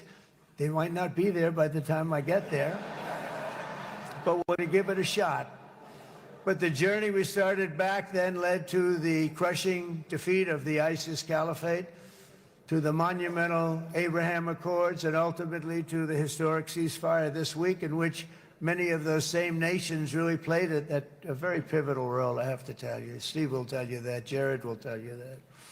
Together, we've shown that peace is not just a hope that we can dream about. It's a reality we can build upon day by day, person by person, and nation by nation. And because of that, the Middle East is finally ready to embrace its extraordinary potential. You have extraordinary potential in this region. It should now be clear to everyone throughout the region that decades of fomenting terrorism and extremism, jihadism and anti-Semitism have not worked. They haven't worked. They've been a disaster. They've just killed. They've killed.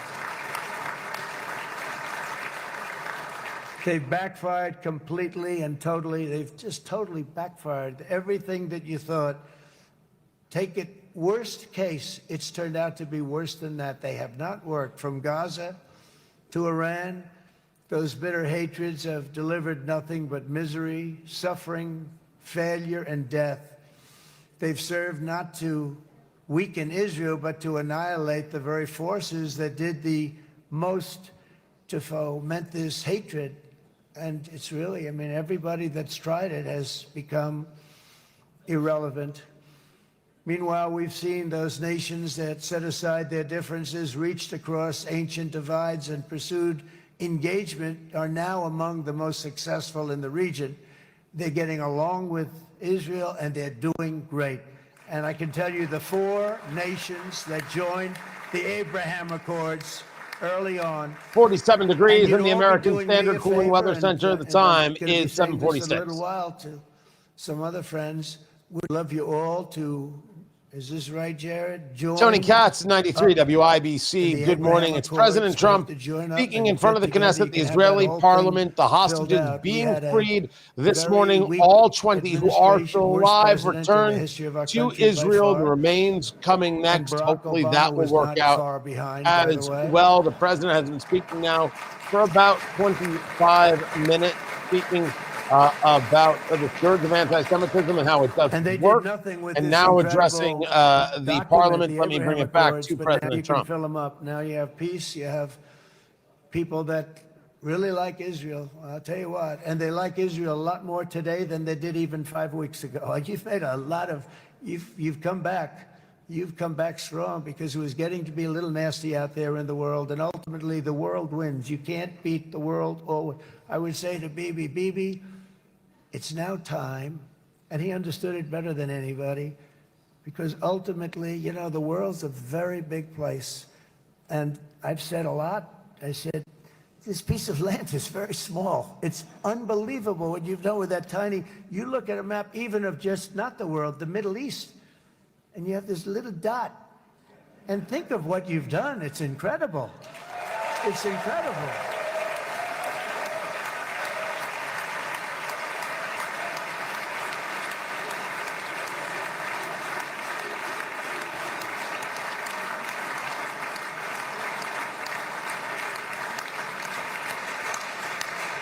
But the world is loving Israel again. And I said to people, you know, the world is big and it's strong. And Ron, ultimately, the world wins. And we don't have to worry about that now. But there was getting to be a period of time over the last few months, you know, the world wanted peace and Israel wanted peace. Everybody did. Everybody did. And what a victory it's been, right? What a victory it's been. if you would have gone on for 3, 4 more years, keep fighting, it was getting bad. It was getting heated. The timing of this is brilliant. And I said, Bibi, you're going to be remembered for this far more than if you kept this thing going, kill. It would be it would not be the same. And I just want to congratulate you for having the courage to say, that's it, we've won, and now let's enjoy our lives and let's rebuild Israel and make it stronger and bigger and better than it's ever been before. We're going to do that. Took a lot of guts. And the choice for Palestinians could not be more clear. This is their chance to turn forever from the path of terror and violence. It's been extreme, to exile the wicked forces of hate that are in their midst. And I think that's going to happen. I've met some people over the last couple of months that want to see it happen very much. And after tremendous pain and death and hardship, now is the time to concentrate on building their people up instead of trying to tear Israel down. We don't want that to happen again. That would be nice. And the total focus of Gazans must be on restoring the fundamentals of stability, safety, dignity, and economic development so they can finally have the better life that their children really do deserve after all these decades of horror. I intend to be a partner in this effort in the sense that we're going to help and we're going to do something that became unbelievably popular. Everybody wants to be on it. It's called the Board of Peace, okay? How about that? Is that a beautiful name? Like a board of peace. Oh, good Lord. The only bad thing from my standpoint, every single nation involved has asked me to be the chair, and I'll tell you, I'm very busy. I didn't count on that, but you know what? If we do it, we'll do it right, and we have unbelievable power and wealth, because you're going to need wealth. You're going to need wealth to rebuild things, and they have wealth like few people have wealth. I want to thank the Arab and Muslim nations for their commitment that they've made to support a safe rebuilding of Gaza and beyond. I have many Arab countries, very wealthy countries, that came up and said, we'll put up tremendous amounts of money to get to rebuild Gaza, and I think that's the going question to will be, Mr. President, as he's speaking to the Knesset, how are you going to deal with Iran and their funding of terrorism? How are you going to deal with other nations that are supportive, including the Qataris, which we're engaged in way too chummy of a relationship with? These questions are legit and real. They're going to come up. That there's money for rebuilding? Well, people see a value in the rebuilding. They see a return in the rebuilding, right? Some people do it for the love of the game. Some people do it because they want a return. I assume this is a good 50-50 mix in people engaging in that investment. But the question, of course, will be, how do you ensure the safety and security of the American people? That's the key question. And that's what people are going to be looking for. How do we ensure a Middle East that ensures we have a better, thriving, safer society? And I don't think that's an awkward question. I think that a safer Middle East simply means a safer society overall. And if those engaged in terrorism realize that they can't win the game, you encourage less terrorism. Which is why what Canada and the UK and Spain and Australia did in recognizing Palestine is so awful. It's giving them reasons to go at it again. That's the fundamental flaw of their plan. As for this plan, getting the hostages back was everything. And they did it. And for that and that alone, Trump deserves every accolade in the world. And most importantly, I would tell the president that it may still come, but no Nobel Peace Prize can do you better than this. No Nobel Prize will ever be stronger, ever, than what you did to ensure these 20 human beings were able to escape hell. Nothing. Matt Bear has got traffic for you guys. Matt Bear, what's going on? You'll go to commercials, Kylan. You get that. Because you can stand against the forces of chaos that threaten all of your interests, and it's always a big threat, and unleash incredible prosperity and opportunity for all the people of these lands, and that's what's going to happen. You're going to unleash numbers and success, the likes of which Israel has never been able to think of, because you're so firm, and you should be, and you've done the right thing in defending yourself. You're not going to have to worry so much about it. You've won, and now you can build, and you can do things that you never even thought possible. When you put that genius into doing something else, it's going to be something it's going to be a miracle. The miracle in the desert, it's going to be amazing. And it already is in a true sense. But it'll be wonderful when you can spend time thinking about other than war and defense and offense also. To that end, it's my firm hope and dream, frankly, that together the Abraham Accords will turn out to be everything that we thought they would. Those 4 countries were very, very brave in doing it. They did it at a very early point, and every single one of them benefits unbelievably financially. And if you noticed, even in this bad period that we just went through, they all remained a member of the Abraham Accords. They've done unbelievably well. And you know who you are, and I want to thank you. And they've stayed because of loyalty, but they've also stayed because it was really good business. They've made a lot of money being members, and you're going to all, I hope that every one of the countries that we're seeking, Jared, I hope they join quickly. No games, no nothing. Just join, get it. It's going to be a great peacemaker. It's really going to bring it together beyond anybody's wildest dream. So instead of building fortresses to keep enemies at bay, the nations of this region should be building infrastructure to weave your commerce closer together, because you've got to compete with the big world out there in commerce now. It's a different kind of competition. Instead of making weapons and missiles, the wealth of this region should flow to schools and medicine, industry, and frankly, the new hot thing, artificial intelligence. It's a lot of intelligence they're going to have to be thrown off to pay back these sums of money that they're doing. But that's really the hot one.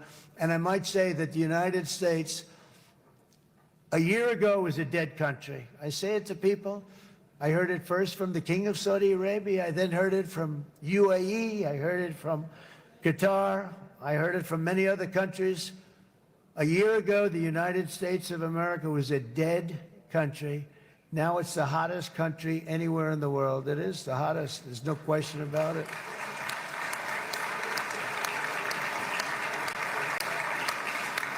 In fact, if you go back a year ago, before the election, although once we had November 5th, we became hot because people got it. I would say November 5th was a time that we became really hot. But once you go back a couple of years, if I were in charge and the country was doing what nobody was going to ask me to speak. Nobody asked Joe Biden to come up and speak, I guarantee you that. And if they did, he would have turned them down, I promise you. He didn't speak. He didn't speak, and he didn't speak well. But all of the countries in the Middle East, it could have, what we're doing now, it could have happened a long time ago, but it was strangled and set back almost irretrievably by the administrations of Barack Obama and then Joe Biden. There was a hatred toward Israel. There was an absolute hatred. The setbacks really started when President Obama signed the Iran nuclear deal. This was a disaster for Israel, and it was a disaster for everyone. And I remember that Bibi Netanyahu came to the United States and worked so hard to try and get Obama not to do that deal.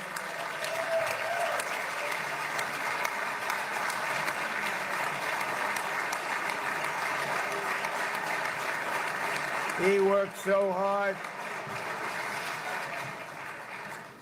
But it was like talking to a wall. I remember him telling me it was like talking to a wall. They wanted to go with Iran. They chose Iran, frankly, over a lot of other good nations. But specifically Israel. And that was the beginning of a very bad period of time. You had Obama go out, and the Iran nuclear deal turned out to be a disaster. And by the way, I terminated the Iran nuclear deal, and I was very proud to do it.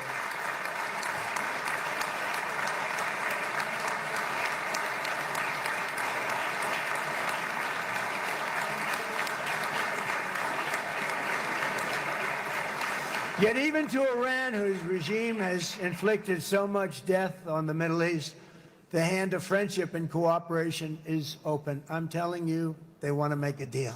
That's all I do in my life. I make deals. I'm good at it. I've always been good at it. And I know when they want. Even if they said, we don't want to make a deal, I can tell you they want to make a deal. All right, they do. They want to make a deal, and we're going to see if we can do something, because this is crazy what's happening, and we're not going to have this anymore. Neither the United States nor Israel bear the people of Iran any hostility. We merely want to live in peace. We don't want any looming threats over our heads, and we don't want to even think in terms of nuclear destruction. It's not going to happen, never will happen. There's nothing that would do more good for this part of the world than for Iran's leaders to renounce terror, stop threatening their neighbors, quit funding their militant proxies, and finally recognize Israel's right to existence. They have to do that. They have to do that. And to Iran, and as you know, this is not said out of weakness. There's no weakness. But I'm going to say this, that we are ready when you are, and it will be the best decision that Iran has ever made. And it's going to happen. It's going to happen. And they're good people. I know a lot of Iranians in the United States. They're good people, smart, hardworking people. They don't want to see what's happened to their country. The story of fierce Israeli resolve and triumph since October 7th should be proof to the entire world that those who seek to destroy this nation are doomed to bitter failure. The state of Israel is strong, and it will live and thrive forever.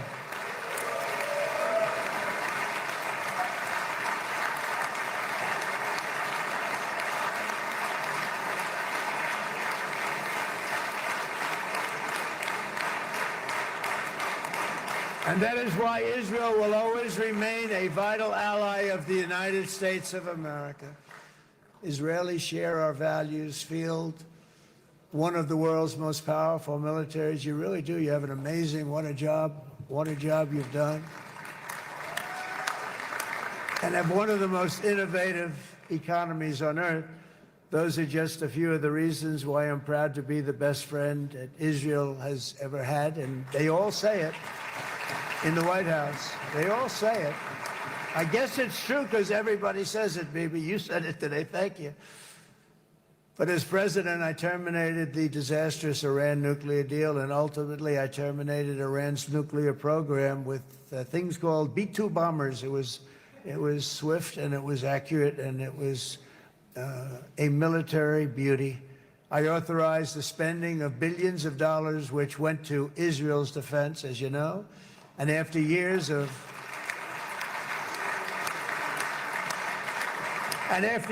broken promises from many other American presidents, you know that, they kept promising. I never understood it until I got there. There was a lot of pressure put on these presidents. It was put on me too, but I didn't yield to the pressure. But every president for decades said, we're going to do it. The difference is I kept my promise and officially recognized the capital of Israel and moved the American embassy to Jerusalem. President Trump is going to continue his speech in front of the Knesset. What I'm telling you is I got to go from the live stream and get back Look at Miriam. She's back there. to the radio Stand show. up, Stand up. Who's back there? Is that Miriam Adelson?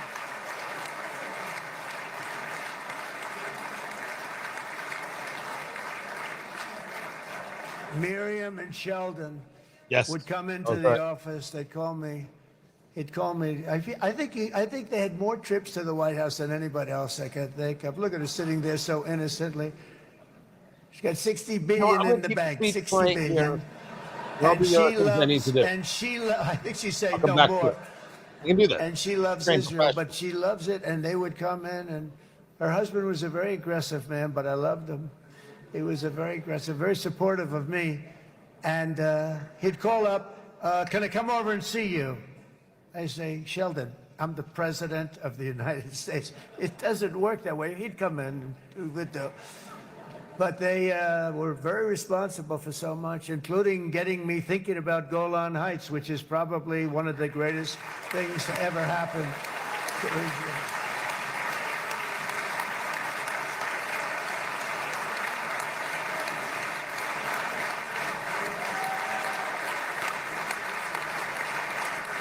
Miriam, stand up, please. She really is. I mean, she loves this country.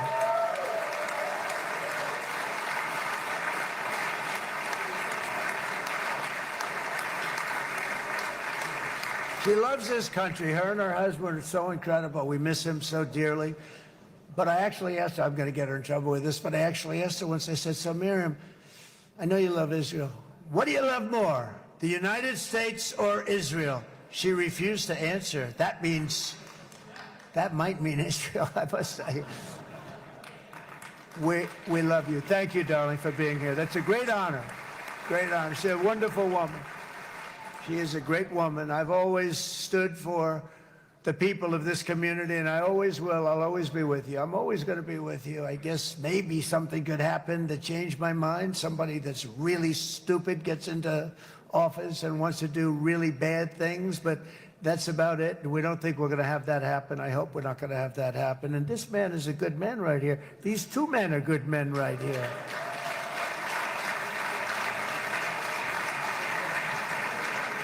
Hey, I have an idea. Mr. President, why don't you give him a pardon? Give him a pardon. Come on.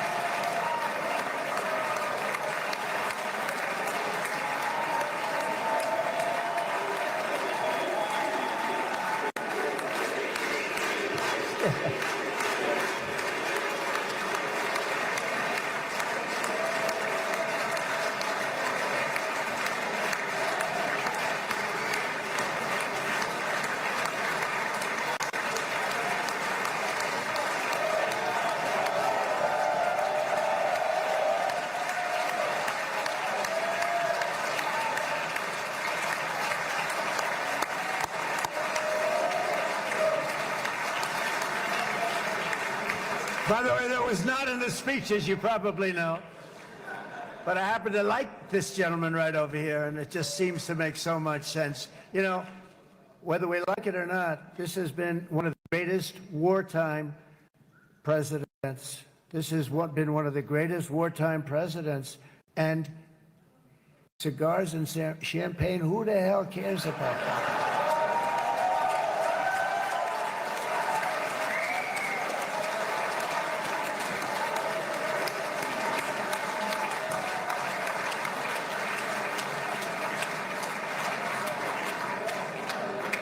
All right, enough controversy for the day, right? Actually, I don't think it's very controversial. So, you know, I mean, I see so popular. You are a very popular man. You know why? Because you know how to win.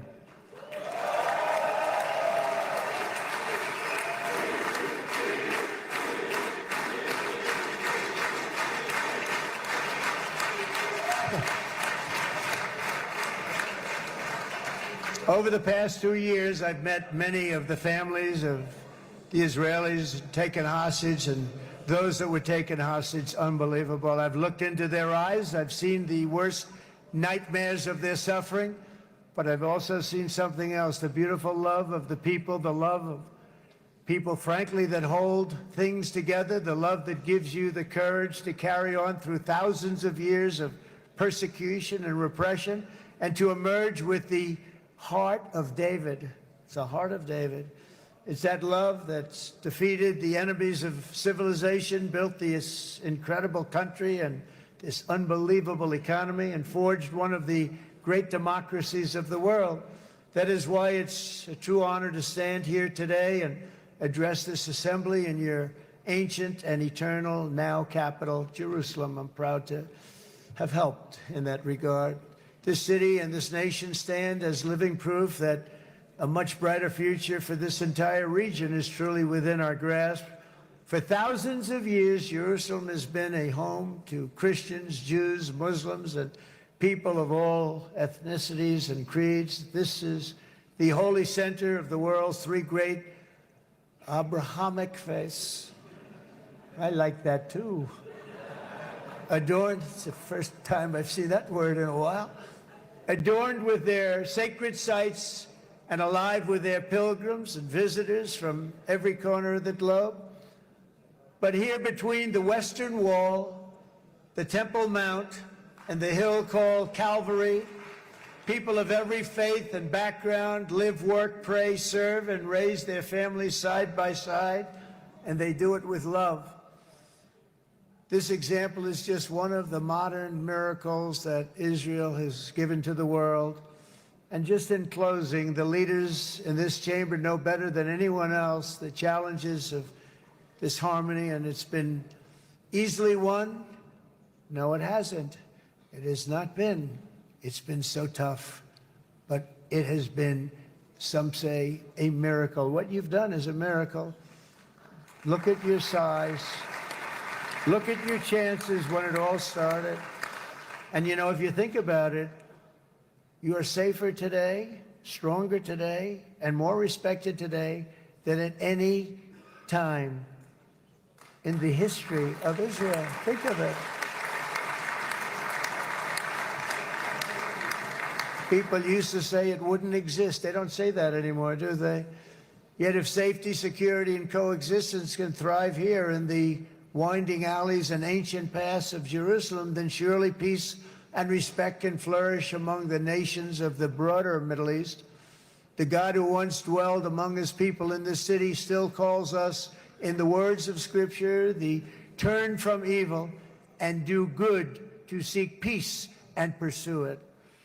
So he still whispers truth into the hills and knolls and valleys of his magnificent creation, and he still writes hope into the hearts of his children all over the world. And that is why even after 3,000 years of pain and conflict, the people of Israel have never given up from the threats of Zionism, from all sorts of threats. You want the promise of Zion. You want the promise of Zion. You want the promise of success and hope and love and God. And the people of America have never lost faith in the promise of a great and blessed future for all of us. From the very first day that modern Israel was founded, we have stood together through thick and thin of setbacks, and through victory and defeat, through glory and heartache. We have built industries together. We have made discoveries together. We have confronted evil together, and we have waged war together. And perhaps most beautifully of all, we have made peace together. And this week, against all odds, we have done the impossible and brought our hostages home.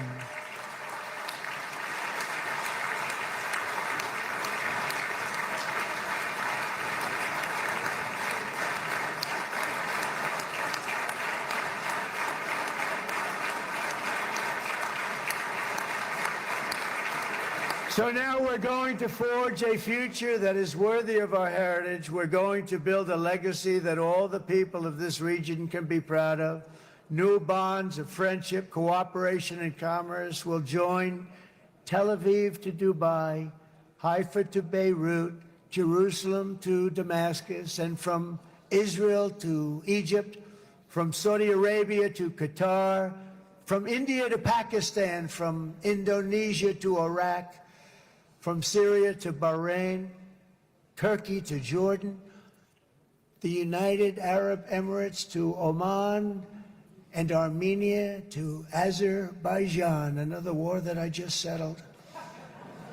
We are going to have hope, harmony, opportunity, and happiness here in the spiritual and geographic center of the entire world. That's what you are.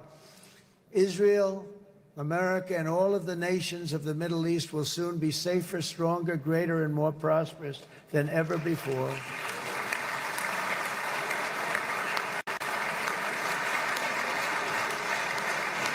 And I want to thank you all once again for this exceptional honor. This has been truly an honor. It's seldom that a president is invited to do this. And I love Israel. I'm with you all the way. You will be bigger, better, stronger, and more loving than ever before. Thank you very much. God bless you. God bless the United States of America. And God bless the Middle East. Thank you, everybody. Good luck. Thank you very much. Thank you.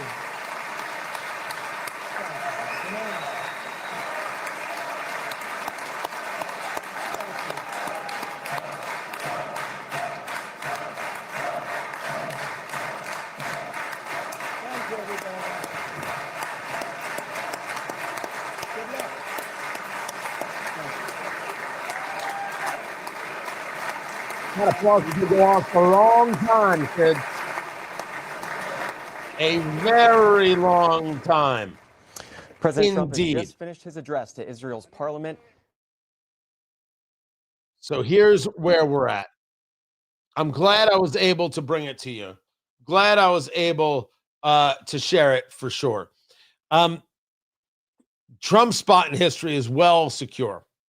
What we need to be watching and paying attention to is that leftist response and how angry they're going to be about this. That's what we're going to keep an eye on. I thank you all for being here. I'm back at noon on Tony Katz today. Be sure to tune in then and check it out. Join me at noon, and don't forget, traffic on the fives. Matthew Baer, what's going on?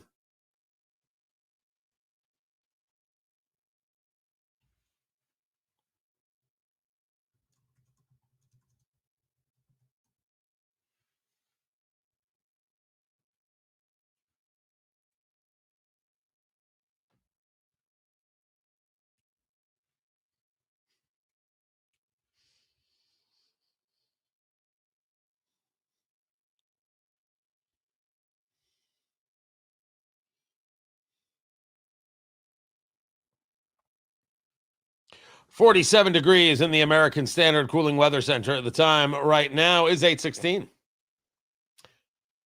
Had to do that for the show. Guys, thank you.